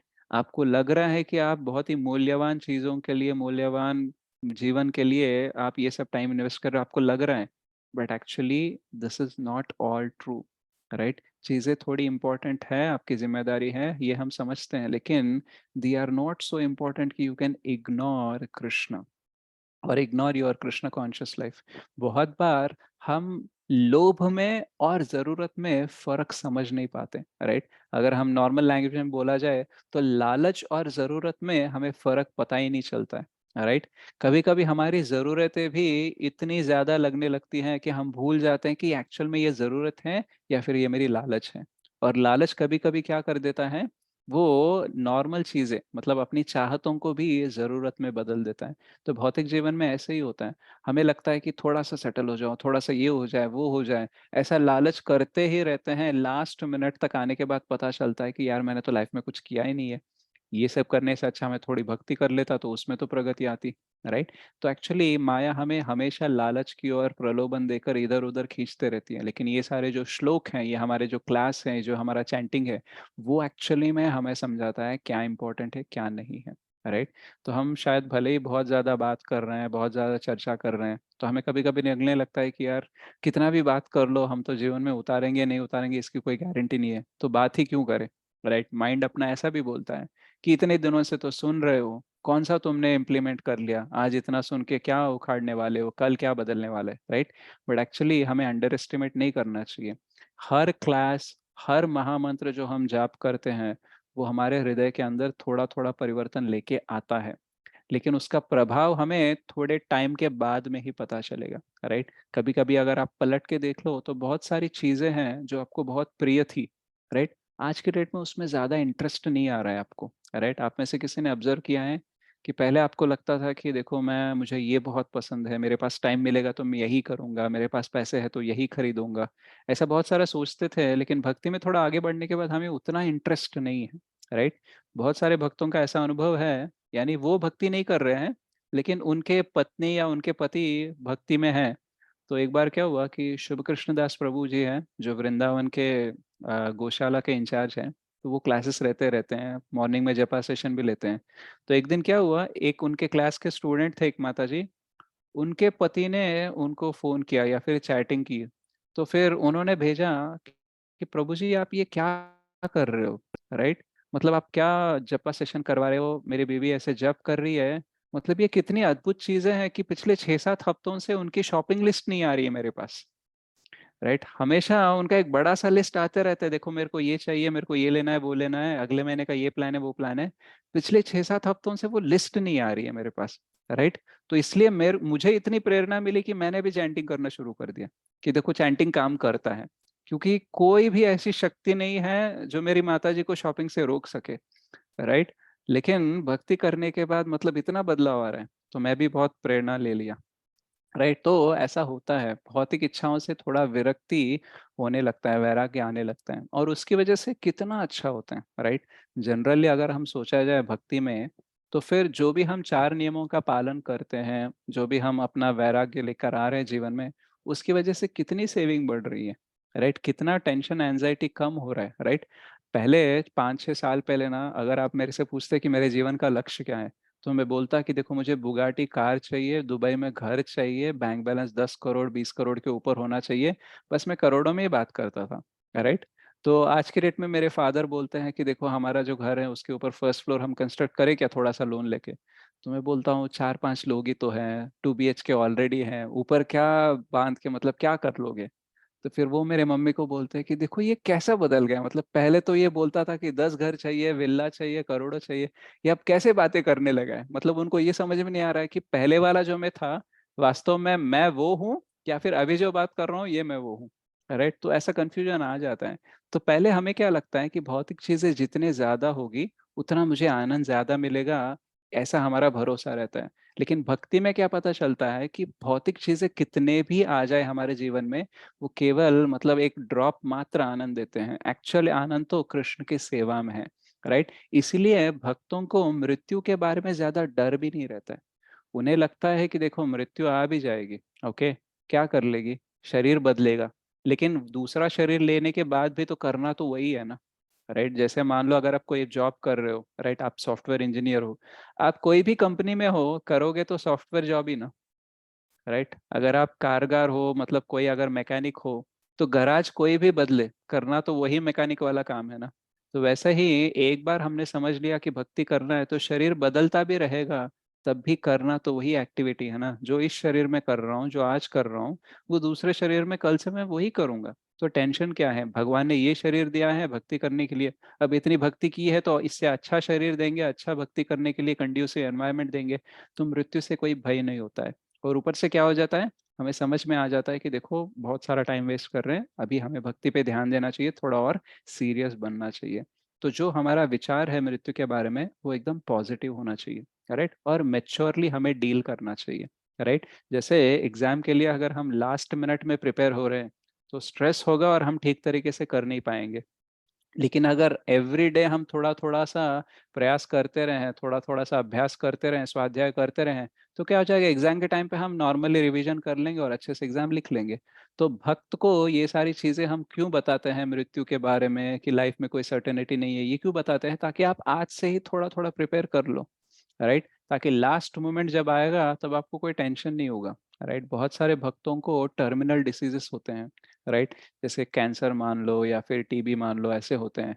लेकिन जब उनको ये पता चलता है ना, वो नॉर्मल लोगों की तरह दुखी नहीं होते हैं। वो ये नहीं बोलते कि देखो मैं इतनी भक्ति किया, भगवान ने मेरे साथ क्या किया। उनको लगता है कि शायद भगवान का ये प्लान है मुझे भगवत धाम लेके जाने का। राइट। वो तो एक्चुअली वेट करते रहते हैं कि एक बार, आई थिंक भक्ति तीर्थ स्वामी महाराज थे, तो वैसे रोज सुबह उठते थे और बोलते थे, अरे मैंने सूर्योदय देखा, यानी मैं अभी भी भौतिक जगत में हूँ। राइट। पता नहीं मुझे कृष्ण कब लेके जाएंगे। राइट। तो वो वेट करते हैं कि उनकी मृत्यु हो जाए, क्योंकि उनको पता है कि मृत्यु के बाद हम भगवान के पास जाने वाले हैं। लेकिन हमारे लिए बहुत दर्दनाक डरावनी चीज क्यों है मृत्यु, क्योंकि हमको पता नहीं कि मृत्यु के बाद किधर जाने वाले हैं। राइट। ऐसा बोलते हैं भक्तों के लिए मृत्यु लव मैरिज की तरह है, और अभक्तों के लिए मृत्यु अरेंज मैरिज की तरह है। राइट। अरेंज मैरिज में क्या होता है कि ससुराल जाएंगे, पता नहीं सास ससुर कैसे होंगे, पता नहीं ननद मेरे को कितना मतलब खाएगी ऐसे, मेरे को कितना काम करवाएगी, कुछ पता नहीं चलता है। पति तो हमने देखा है, 2-3 मिनट बात की है, पापा ने रिश्ता तय कर दिया है, पता नहीं ये कैसा है, अच्छा आदमी है, साइको है, क्या है, कुछ नहीं पता है। तो कोई गारंटी नहीं किसी चीज की, इसलिए लड़की को डर रहता है, इसलिए तो विदाई में रोती है ना। राइट। लेकिन आप देखना लव मैरिज किसी की होती है ना, जनरली लड़की विदाई में रोती भी नहीं है। राइट। बहुत बार हमने ये ऑब्जर्व किया है, क्योंकि उसको पता है जिसको मैं चाहती हूँ उसके साथ शादी हो रही है, और शादी से पहले ये सास ससुर को पटा के रखा है कि मैं आऊंगी और ये रहेगा। तो मेरे को पता है घर किधर है, पता है लोग कौन है, पता है लोगों का एटीट्यूड, पता है सब कुछ पता है। राइट। तो वैसे ही भक्त को भी पता है गोलोक धाम में क्या होता है, वैकुंठ धाम में क्या होता है, कृष्ण कौन है, यशोदा माई कौन है, गोपबाल कौन है, गोपिया कौन है, ये सब जान चुके हैं हम। राइट। तो इसलिए हमें कोई डर नहीं रहता है मृत्यु का। ठीक है। राइट। मे बी अगर सडनली आता है, हमारे लिए कुछ हो जाता है, तो थोड़ा टेम्पररीली हम थोड़ा हिल जाएंगे, लेकिन जल्दी ही सेटल हो जाएंगे कि देखो ये तो होना ही था, तो इट इज नेचुरल। तो क्या हो जाता है, मैच्योरिटी बढ़ती है। तो हम ये सारी चीजें अपनी भक्ति में और अपने भौतिक जीवन में भी मैच्योरिटी बढ़ाने के लिए डिस्कस कर रहे हैं। और हमें किस मोड पे ये लेना चाहिए, किस गुण के साथ हमें लेना चाहिए, हमें सत्व गुण के स्तर पर इसे हमें लेने का प्रयास करना चाहिए। जनरली ये सारी बातें लोग रजो और तमोगुण में लेते रहते हैं, लेकिन हमें क्या करना चाहिए, सत्व गुण में लेकर हमें क्या करना चाहिए, दिव्य स्तर पर जाने का, ट्रांसेंडेंटल प्लेटफॉर्म पे जाने का प्रयास करना चाहिए। तो आज हमने ये श्लोक में जो सीखा है, एक बार मैं थोड़ा सा रिवाइज कर देता हूँ। तो हमने ये सीखा है कि एक्चुअल में जो मृत्यु का ख्याल है वो एक्चुअली बहुत डेंजरस है, लेकिन ये हमारे शुद्धिकरण के लिए, हमें भयभीत करने के लिए नहीं है, राइट। और आज हमारी मृत्यु हो सकती है, ऐसा हमें सोचकर जीने का मतलब क्या है कि हमें ध्यान परमानेंट चीजों पे लेके जाना चाहिए, राइट। तो हर चीज को, हर इमोशन को, हर फीलिंग को हम 3 गुणों के स्तर पर लेते हैं। अगर हम बहुत ही, हमारे अंदर तमोगुण ज्यादा है, तो हम क्या करेंगे, बहुत भयभीत हो जाएंगे, जो हम करना है वो भी नहीं करेंगे, राइट। बहुत सारे कैंसर पेशेंट्स होते हैं जिनको जब पता चलता है कि उनको कैंसर है, वो टाइम से पहले ही मर जाते हैं, राइट। और कुछ लोग होते हैं जिनको पता होता है कि वो 3 महीने में मरने वाले हैं, लेकिन उनका विल पावर इतना अच्छा होता है कि वो 3 महीने क्या 2-3 साल भी जी लेते हैं। बहुत सारे डॉक्टर्स हैं जो बोलते हैं कि मैंने बहुत बार सोचा था कि एडवांस स्टेज में जिसका कैंसर चल रहा है वो जल्दी जाएगा, और जिसका फर्स्ट या सेकंड स्टेज पे चल रहा है उसके पास ज्यादा टाइम है। लेकिन मैंने क्या ऑब्जर्व किया कि 2 तरीके के लोग होते हैं, एक जो जीना चाहते हैं, जिनको मृत्यु से ज्यादा डर नहीं है, और दूसरे लोग हैं जो जीना नहीं चाहते और मृत्यु से बहुत ही भयभीत हैं, राइट। तो हमारी मृत्यु जल्दी भी आ सकती है अगर हम ज्यादा ही पैनिक हो जाएंगे, राइट। तो हमें पैशन में या फिर मोड ऑफ इग्नोरेंस में नहीं, हमें मोड ऑफ गुडनेस यानी सत्व गुण में लेना है। तो हमने एक एग्जाम्पल लिया था कि अगर एक व्यक्ति तमोगुण में है, बस में जा रहा है, तो वही वो हरा भरा फॉरेस्ट देखेगा, लेकिन उसको क्या आएगा कि मैं यहाँ पे सो जाऊंगा। और अगर रजोगुण में है तो वो बोलेगा कि मैं अपने पार्टनर के साथ एंजॉय करूंगा। और अगर जो सत्व गुण में है वो बोलेगा मैं किताब पढ़ूंगा। तो अलग अलग मेंटालिटीज का अलग अलग रिजल्ट और थॉट प्रोसेस होता है। तो भक्तों को जब ये मृत्यु की बात पता चलती है, तो उन्हें पता चलता है कि देखो, ये भौतिक जीवन और आध्यात्मिक जीवन दो चीज होती है। तो डेथ जो है वो भौतिक जीवन में भौतिक शरीर को आता है, लेकिन आत्मा को नहीं आता है ना। तो हमारे मृत्यु के बाद में भी जो हमारा चलने वाला है, उसके ऊपर ध्यान हम देंगे, राइट। तो हमारे कर्म अच्छे करेंगे, हम भक्ति अच्छे करेंगे, ताकि इस मृत्यु के बाद में जो अगला शरीर भी मिल रहा है उसमें भी हम अच्छे से रह पाए। और अगर शरीर ही नहीं मिल रहा है, भगवत धाम ही जा पा रहे हैं, तो इससे अच्छी क्या बात है। तो जैसे हमने एग्जाम्पल दिया कि एक भक्त के लिए मृत्यु लव मैरिज जैसी है, और अभक्तों के लिए अरेंज मैरिज, क्योंकि उसको पता है उसका डेस्टिनेशन क्या है, और उसको कोई डर नहीं है, क्योंकि हम कृष्ण के पास ही जाने वाले हैं। इवन अगर हम भगवत धाम भी नहीं जा रहे हैं इस डेथ के बाद में, फिर भी हम भगवत धाम की तरफ ही जाएंगे, right. So we will always get a favourable destination. Bhagavad Gita में 6वें चैप्टर में भी कृष्ण बोलते हैं कि अगर भक्ति में हमने थोड़ा सा किया और हम चूक गए, तो हमें क्या होगा, अच्छे भक्तों के फैमिली में जन्म मिलेगा, या फिर अच्छी फैमिली में जन्म मिलेगा जहाँ पे हम भक्ति अच्छे से कर पाते हैं। तो भगवान ऑलरेडी एश्योरेंस दे रहे, तो हमें डेथ के बारे में ज्यादा कुछ टेंशन लेने की जरूरत नहीं है। उल्टा हमें क्या करना है कि देखो, मृत्यु कभी भी आ सकती है, इसलिए हमें भक्ति पे ज्यादा ध्यान देना चाहिए, एक्सक्लूसिव सर्विस हमें बढ़ाना चाहिए। मुश्किल है टाइम निकालना कृष्ण के लिए, लेकिन अगर आसान होता तो सब लोग कर लेते ना, राइट। हम कितने दिनों तक यही बोलते रहेंगे कि देखो ऐसा है मेरा लाइफ का सिचुएशन, इसलिए मैं नहीं कर पा रहा हूँ। हमारे पास या तो रीजंस होंगे या तो रिजल्ट्स होंगे। तो हम किसी को ये बोल सकते हैं, पूरी लंबी लिस्ट दिखा सकते हैं, देखो देखो ये प्रॉब्लम चल रही है, ऐसे ऐसे सिचुएशन, इसलिए मैं भक्ति नहीं कर सकता। ठीक है, अगर करोगे तो फायदा भी तुम्हारा ही है, नहीं करोगे तो नुकसान भी तुम्हारा है। तो ये लिस्ट किसको पढ़ा रहे हो, राइट। अगर तुम्हारी ऐसी परिस्थिति है, तो इससे निकलने के लिए भी तो हमारे शास्त्र, हमारे ये जो चैंटिंग है, कृष्ण है, गुरु है, ये सब लोग तो वही तो कर रहे हैं। अगर उनको भी हम यही रीजन देने लगे कि देखो ये प्रॉब्लम है, इसलिए मैं सोल्यूशन नहीं ले पा रहा हूँ। अरे तुम्हारी ये प्रॉब्लम चल रही है तभी जाके तो सोल्यूशन दे रहे हैं, अब तुम बोल रहे हो कि प्रॉब्लम है इसलिए मैं नहीं कर पा रहा हूँ, तो अब कौन क्या कर पाएगा, राइट। तो ऐसे हम कारण देते रहेंगे, और एक दिन मृत्यु आ जाएगी, फिर हमें पता चलेगा कि यार फालतू में कारण दे रहा था, मुझे ही कुछ ना कुछ तो स्टेप लेना चाहिए था, थोड़ा बहुत रिस्क लेना चाहिए था, भक्ति के और सीरियस होना चाहिए था, इजंट इट। तो लास्ट में रियलाइज करने से अच्छा है, ऐसे नीलकंठ गोस्वामी द्वारा हम केवलाष्टकम सुनकर जल्दी से वो डिसीजन ले कि हम भक्ति में थोड़ा सा एक्सक्लूसिविटी बढ़ाते हैं, थोड़ा सा और सिंसियर होते हैं। तो हम डाउट करके नहीं जी सकते, हम कृष्ण पर विश्वास रखकर जी सकते हैं। और कृष्ण का संपर्क जब होता है चैंटिंग में, राइट, हमें ये पता चलना चाहिए कि कृष्ण का विस्तार हो रहा है, वो प्रकट हो रहे हैं हमारी चेतना में, और वो इतना लाभदायक है कि मृत्यु के समय भले ही हमें उनका स्मरण ना हो, वो हमारे चेतना में आकर उनका स्मरण दिलवा सकते हैं। जैसे हमने श्री रामानुजाचार्य जी का एग्जाम्पल लिया था कि कैसे वो उन्होंने वरदराजु से बात किया तो उन्होंने बोला कि डोंट वरी, अगर आजीवन आपने भक्ति अच्छे से की है, पूरा जीवन मुझे समर्पित किया, मेरा शेल्टर लिया, मेरा शरण लिया, तो डोंट वरी, अगर आपको स्मरण भी नहीं होता है तो मैं आपका स्मरण करवाऊंगा मेरा, राइट। तो एक्चुअली एक्सक्लूसिव भक्ति हमें अच्छे से करना चाहिए ताकि हम बाकी कामों में भी कृष्ण का स्मरण रख सकते हैं। ओके, सो कृष्ण हमारे फ्रंट में होंगे नहीं होंगे पता नहीं है, राइट, हमेशा, लेकिन बैकग्राउंड में अगर रहेंगे तो हमारा जीवन बहुत अच्छे से आगे बढ़ सकता है। तो एज अ चैत्य गुरु वो बहुत कुछ हमें समझाने का प्रयास करते हैं, हमें आज्ञा देते हैं, हमें इंस्ट्रक्शन देते हैं, लेकिन हम सुनते नहीं है। क्यों? क्योंकि हम बहुत बिजी हैं। तो अगर तमोगुण रजोगुण बहुत ही ज्यादा है तो सत्वगुण वाली चीजें समझ में नहीं आएंगी। उल्टा हम बोलते रहेंगे देखो मृत्यु के बारे में बात नहीं करना चाहिए, गलत है एंड ऑल, राइट। ये गलत नहीं है, ये नेचुरल है, सबको होने वाला है, सबको पता है कि हमारी मृत्यु होने वाली है, जो जन्मता है उसका मृत्यु होता है, ये सबको पता है, राइट। लेकिन कोई बात नहीं करना चाहता। क्यों? क्योंकि डर लगता है, राइट। बट एक्चुअली कितना भी डर लगे, कितना भी अच्छा ना लगे, उससे हम उसको टाल तो नहीं सकते ना, तो इसलिए हम इतना डिस्कस करते हैं। और भक्तों के लिए मृत्यु ज्यादा दर्दनाक या फिर ज्यादा डरावनी चीज नहीं होती है, क्योंकि उनको पता है कि ये एक प्रोसेस है, और हम के सेवर डरने से या फिर डाउट करने से या फिर हम भयभीत होने से इसका कुछ हम चेंज नहीं कर सकते। इसलिए हमें क्या करना चाहिए? भक्ति अच्छे से करना चाहिए, और जितने कदम हम भगवान की तरफ लेंगे उससे हजारों कदम ज्यादा भगवान हमारी तरफ लेंगे। तो हम प्रयास तो कर सकते हैं ना, भले ही हमारी कैपेसिटी ना हो भगवत धाम जाने की, लेकिन अगर प्रयास करेंगे तो भगवान उसे साध्य कर देंगे, राइट।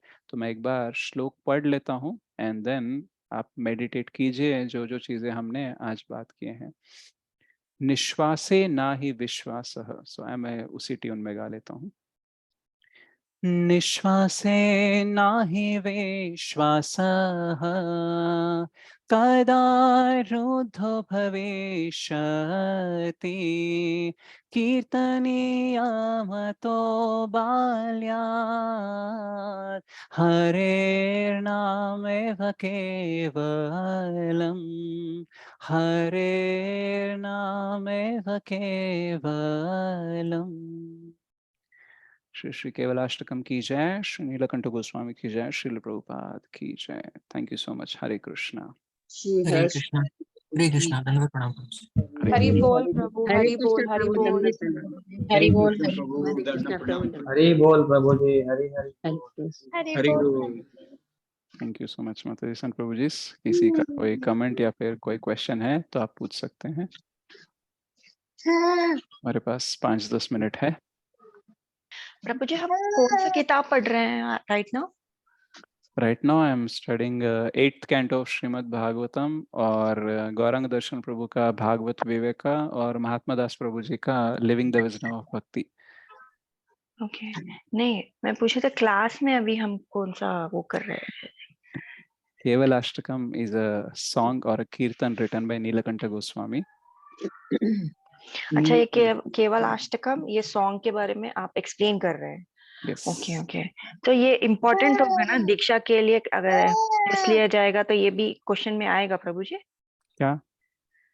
ओके, नहीं, क्या ये क्वेश्चन आएगा? मतलब अगर दीक्षा के टाइम में अगर Q&A होगा तो इसका आएगा क्वेश्चन? इसका एसेंस के बारे में क्वेश्चन आएगा, नॉट एग्जैक्टली आपको केवल अष्टकम लिख के देना है या फिर गा के दिखाना है, but the essence of everything, see whether it is केवल अष्टकम और शिक्षाष्टकम, भगवद गीता और भागवतम, क्वेश्चंस हमें एसेंस के बारे में आएंगे, राइट। तो everywhere we are talking about that only. हमें उससे क्या समझना चाहिए इसके ऊपर आएंगे क्वेश्चन, और हमने क्या समझा है इसके ऊपर आएंगे। तो इसका मतलब हम मेरे लिए क्या इम्पोर्टेंस है वो मुझे बोलना है, या फिर जो क्या क्वेश्चन आएगा तब मैं बता पाऊंगा, आप ऐसे तो फिर हाइपोथेटिकली क्या बोल सकते आपके लिए ये शिक्षाष्टकम का क्या एसेंस है? आपने सुना शिक्षाष्टकम के क्लासेस? जी नहीं, ज्यादा याद नहीं, मैं ऑन ऑफ थी, ये अच्छा। वाला श्लोक आज मैंने सुना। ये केवल अष्टकम है, ये शिक्षाष्टकम केवल नहीं। अष्टकम, हाँ केवल या अष्टकम, यस यस। या केवल अष्टकम से एसेंस क्या है? हरेर नाम है वो केवलम। हमें भगवान के पवित्र नामों पर विश्वास बढ़ना चाहिए और हमें पता चलने कि ये एकमात्र साधन है जो हमारे जीवन का लक्ष्य को साध्य कर सकता है। This is the essence. Okay, thank you Prabhu ji explain करने के लिए। हरे थैंक कृष्णा, यू दंडवत माता जी। प्रणाम। Hare Krishna. Yes, any other question माता जी एंड प्रभु जी?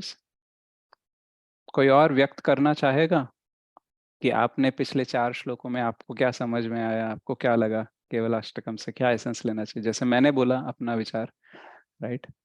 तो आप में से कोई शेयर करना चाहेगा? यस, जोगिंदर सिंह प्रभु, पेजेस के ऊपर पेजेस आप लिखते जा रहे हो, आप शेयर करो।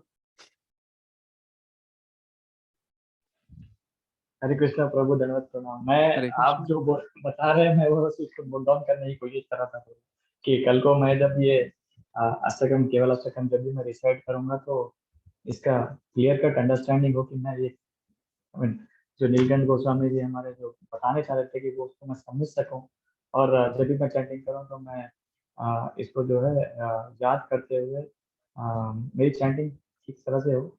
और फिर दूसरी चीज ये है कि अ, भगवान का जो भी स्मरण हो, स्मरण ठीक तरह से हो और मेरा सारा ध्यान जो है उनके चरणों पे हो, लोटस फीट पे हो। और दूसरी चीज हमारे जो भी गोस्वामी जी बता रहे हैं अभी जैसे आप हैं या फिर हमारे जो भी गोस्वामी रह चुके हैं जैसे प्रभुपाद और उनके गुरु जी और फिर व्यास देव जो भी संदेश देना चाह रहे थे कि कृष्ण कैसे हैं या फिर कितने सुंदर हो सकते हैं, कितने आकर्षक हो सकते हैं, कितने अट्रैक्टिव है या फिर उनकी शक्तियाँ कैसी है। ट्रांसमेंशल शक्तियाँ हैं जैसे हमारी सोच और परिचय बहुत ज़्यादा होती है।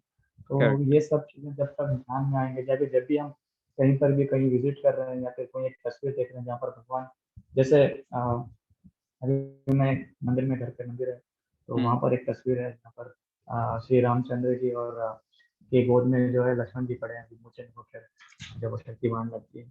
तो वहाँ से एक और फोटो में वहीं पर करीब में फोटो में हनुमान जी जो है संजीवनी बोटी ला के आ रहे हैं। तो वहीं पर एक और छोटा सा तस्वीर है वहाँ छोटे में कि जहाँ पर भरत जी जो है उनको जब वो संजीवनी लेकर आते हैं हनुमान जी तो वहाँ पर उनको तीर मार के आते हैं। तो ये सब लीला जो है भगवान ही रचते हैं। सब कुछ यूनिक पैस है बट हम लोग समझते हैं कि संजीवनी हनुमान जी समझ रहे हैं कि मैं संजीवनी लेकर आ रहा हूँ, मैं भगवान का सबसे बड़ा सेवक हूँ। बट उनको वहां पर जब पता चलता है कि भरत जी जो है वहां पर सबसे बड़ी सेवा कर रहे हैं भगवान की, भले ही वो दूर है बट दूर होते करेक्ट। हुए भी भगवान से सबसे ज्यादा करीब। तो ये सब चीजें जब हम भगवान पे विश्वास बढ़ते रहता है तब वो चीजें जो है हम कॉन्सेंट्रेट करके भगवान के जो है जो भी लीला है उनकी कम से कम समझ कर आस्वादन तो कर सकते हैं। तो ये मेरा इंटेंशन है। या ये सब चीजें बढ़ना चाहिए तो एज ए डिवोटी। तो this is my very understanding. Nice. Hari sorry बोल। Thank you. Thank you so much प्रभु फॉर शेयरिंग। तो अगर लीला कथा सुनकर, फोटोज देखकर, चैंट कर कर अगर स्मरण बढ़ रहा है भगवान का, तो that is the only result that we want, isn't it? Good प्रभु, thank you. Yes, Priyanka Kumari माता जी। हरे कृष्ण प्रभु जी, दंडवत प्रणाम। हरे कृष्ण माता जी, दंडवत प्रभु प्रणाम। जी, प्रभु जी केवल अष्टकम आपने बहुत अच्छे से समझाया, बहुत अच्छे से समझ में आया।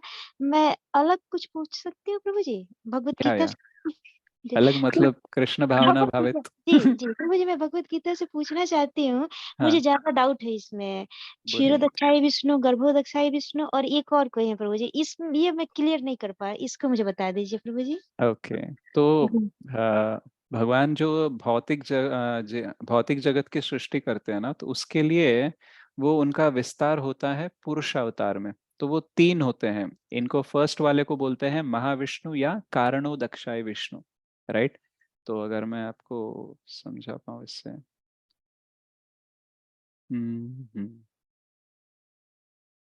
एक मिनट, मैं आपको ये चीज दिखाऊंगा।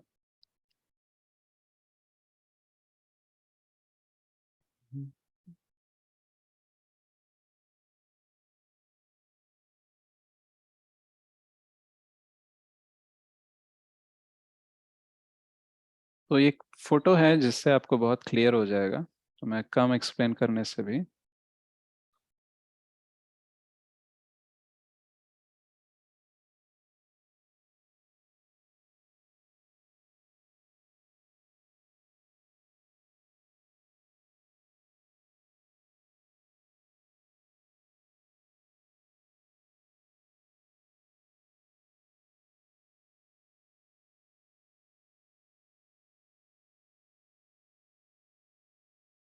मिल गया।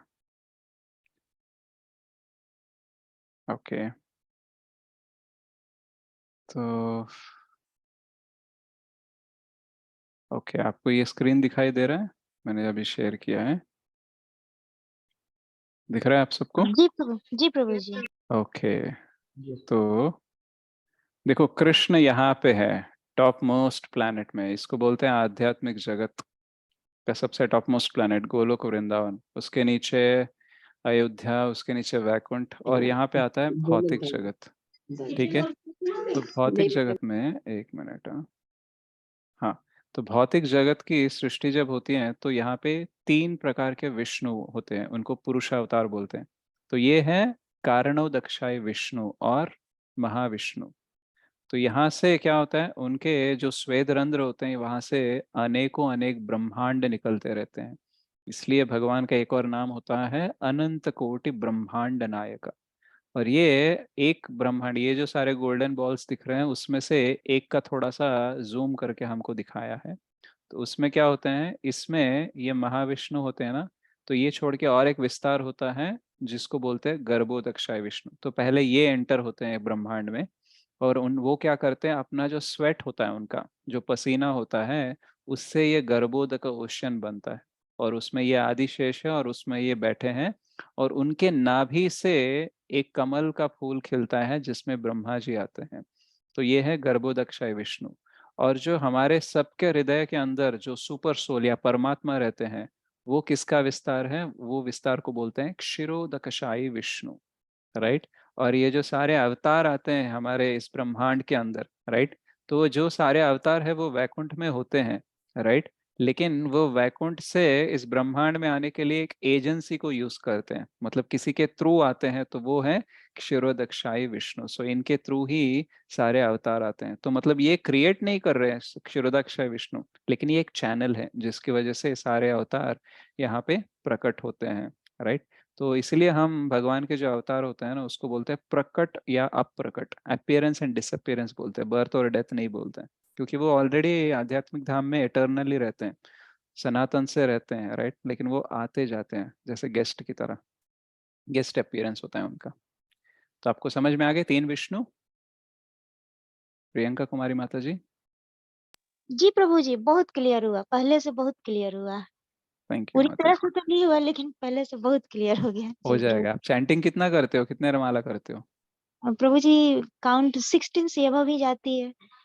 16 से ऊपर भी जाती है? जी प्रभु जी। वेरी नाइस, तो जल्दी समझ में आ जाएगा कुछ दिनों में आपको। आपके आशीर्वाद रहेंगे प्रभु जी। हरे कृष्णा हरि प्रभु बोल, जी। थैंक यू माता जी, हरे कृष्णा। यस, किसी का कोई और प्रश्न?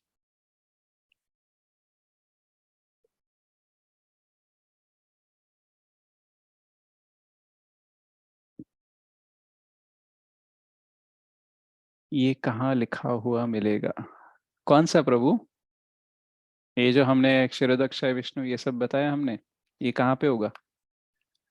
तो ये श्रीमद् भागवतम में मिलेगा आपको, आ, दूसरे स्कंद में भी मिलेगा, और भगवत गीता में भी आपको कहीं कहीं परपोर्ट्स में मिल जाएगा। एग्जैक्टली आप क्या कर सकते हो, आपको मैं एक चीज सिखाता हूँ। आपको क्या करना है, आपको ऐसे वेदा बेस पे जाना है, ठीक है? ऐसे वेदा बेस पे जाओगे, ये वाला है वेबसाइट, वेदा बेस बोलते हैं इसको। इधर में जाके मेन्यू में सर्च क्लिक कीजिए, और जो आपको ढूंढना है ना उसका वर्ड टाइप कीजिए। जैसे क्षीरोदक्षाय विष्णु है, तो इसका स्पेलिंग थोड़ा सा अलग होता है, क्षीरोदकशाई। ऐसे आपने एंटर किया तो क्षीरोदक्षाय विष्णु का कहाँ कहाँ पे उल्लेख है, तो ये सारे सोर्सेस यहाँ पे प्ले हो जाएंगे आपको। तो अगर आपको लगता है कि मेरे को सिर्फ श्रीमद् भागवतम में कहाँ है देखना है, तो श्रीमद् भागवतम में 65 बार आया है क्षीरोदक्षाय। तो ये 6वें स्कंद में यहाँ पे लिखा हुआ है, पहले स्कंद के 3रे चैप्टर के दूसरे श्लोक में, 10वें स्कंद में, ऐसे। तो ऐसे जाके आपको जो वर्ड भी ढूंढना है कहाँ पे है आप ढूंढ सकते हो। क्षीरोदक्षाई हो गया, उसके बाद में आपने डाला कि मैंने गर्भोदक्षाई के बारे में जाना चाहिए, राइट, तो यहाँ पे आ गया गर्भोदक्षाई। तो ये गर्भ हेच नहीं आता है शायद, यहाँ पे स्पेलिंग क्या है वो देख लीजिए आप। गर्भोदक साई, हाँ जी यार वही है। हम गर्भोदक, राइट, तो आ जाएगा गर्भोदक पितृलोक। तो ये सारे आपको आ जाएंगे, गर्भोदक ओशियन। तो ऐसे आप सर्च कर सकते हो, और आप ऐसे कैंटो 1 में भी कहाँ कहाँ है, कैंटो 2 कहाँ पे है, ऐसे आप सर्च कर सकते हो। तो this is one way of searching out. Okay, yes, Tanupriya माता जी ने वेदाविस का लिंक भी शेयर किया चैट में, आप ले सकते हो। ठीक है राकेश प्रभु, okay okay. Any final question before we sing a kirtan and close the session? Okay, so किसी का कोई प्रश्न नहीं है, थैंक यू सो मच। हम एक छोटा सा कीर्तन करते हैं and then we will end our class. तो हम हरे नाम एवं केवलम बोल रहे हैं, और हरिनाम के संकीर्तन के। प्रभु जी, मॉर्निंग यस, और हर हर प्रेयर के अंदर please pray for our India प्रभु जी, कि ये जो जॉर्ज है वो हमारे फाइनेंस को डिमोनेटाइज ना कर पाए, और जब वो ऐसे कुछ प्लान भी करे तो वो कंफ्यूज हो जाए। प्लीज प्रभु जी, प्रे फॉर आवर इंडिया प्रभु जी। ठीक है माता जी। Okay, so this song is, ये किसने लिखा है इसका राइटर का नाम तो नहीं है, but this is a very small song and a very nice song. मुखं करोति वाचालं पंगुं लंघयति गिरिं यत्कृपातमहं वन्दे श्रीगुरुं दीनतारिणं परमानन्दमाधवं श्रीचैतन्येश्वरम्। भज गौरांगो, कहो गौरांगो, लहो गौरांगेरा नाम रे। भज गौरांगो, कहो गौरांगो, लहो गौरांगेरा नाम रे। जय जना गौरांगा भाजे, से होय अमर प्राण रे। जय जना गौरांगा भाजे, से होय अमर प्राण रे। भज गौरांगो, कहो गौरांगो, लहो गौरांगेरा नाम रे। जय जना गौरांगा भाजे, से होय अमर प्राण रे। गौरांगा बोलिया दुबाहु तुलिया, गौरांगा बोलिया दुबाहु तुलिया, नाचे नाचे बेड़ाऊ रे। गौरांगा बोलिया दुबाहु तुलिया, नाचे नाचे बेड़ाऊ रे। भज गौरांगो, कहो गौरांगो, लहो गौरांगेरा नाम रे। जय जना गौरांगा भाजे, से होय अमर प्राण रे। जय जना गौरांगा भाजे, से होय अमर प्राण रे। गौरांगा भजिले, गौरांगा जपिले, गौरांगा भजिले, गौरांगा जपिले, होए दुखेरो अवसान रे। भज गौरांगो, कहो गौरांगो, लहो गौरांगेरा नाम। जय जना गौरांगा भाजे, से होय अमर प्राण रे। हरे कृष्णा, हरे कृष्णा, कृष्ण कृष्ण हरे हरे, हरे रामा, हरे रामा, राम राम हरे हरे। भज गौरांगो, कहो गौरांगो, लहो गौरांगेर नाम रे जय जना गौरांगा भाजे से हो अमर प्राण रे जय जना गौरांगा भाजे से हो अमर प्राण रे से हो अमर प्राण रे से हो अमर प्राण रे से हो अमर प्राण रे। गौरांग महाप्रभु की जय जय। हरि बोल प्रभु, हरि बोल, हरि बोल। हरि बोल प्रभु जी। हरि हरि बोल प्रभु जी, हरि हरि बोल।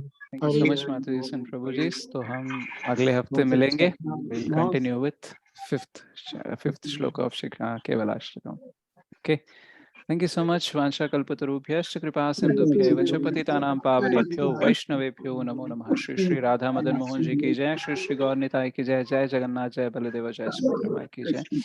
श्री नीलकंठ गोस्वामी की जय। श्री केवलाष्टकम की जय। श्रील प्रभुपाद की जय। कलयुग पावन हरिनाम संकीर्तन की जय। समावत गौर भक्त वृंद की जय। निताई गौर प्रेमानंदे हरि हरि बोल। थैंक यू माता जी सन प्रभु जी। हरे कृष्ण हरि प्रभु, हरे कृष्ण, दंडवत हरे कृष्णा। हरे Thank you, कृष्ण, Mother. दंडवत प्रणाम प्रभु जी। Hare Krishna. धन्यवाद। हरे Krishna Thank Prabhu you. Ji. Hare Krishna.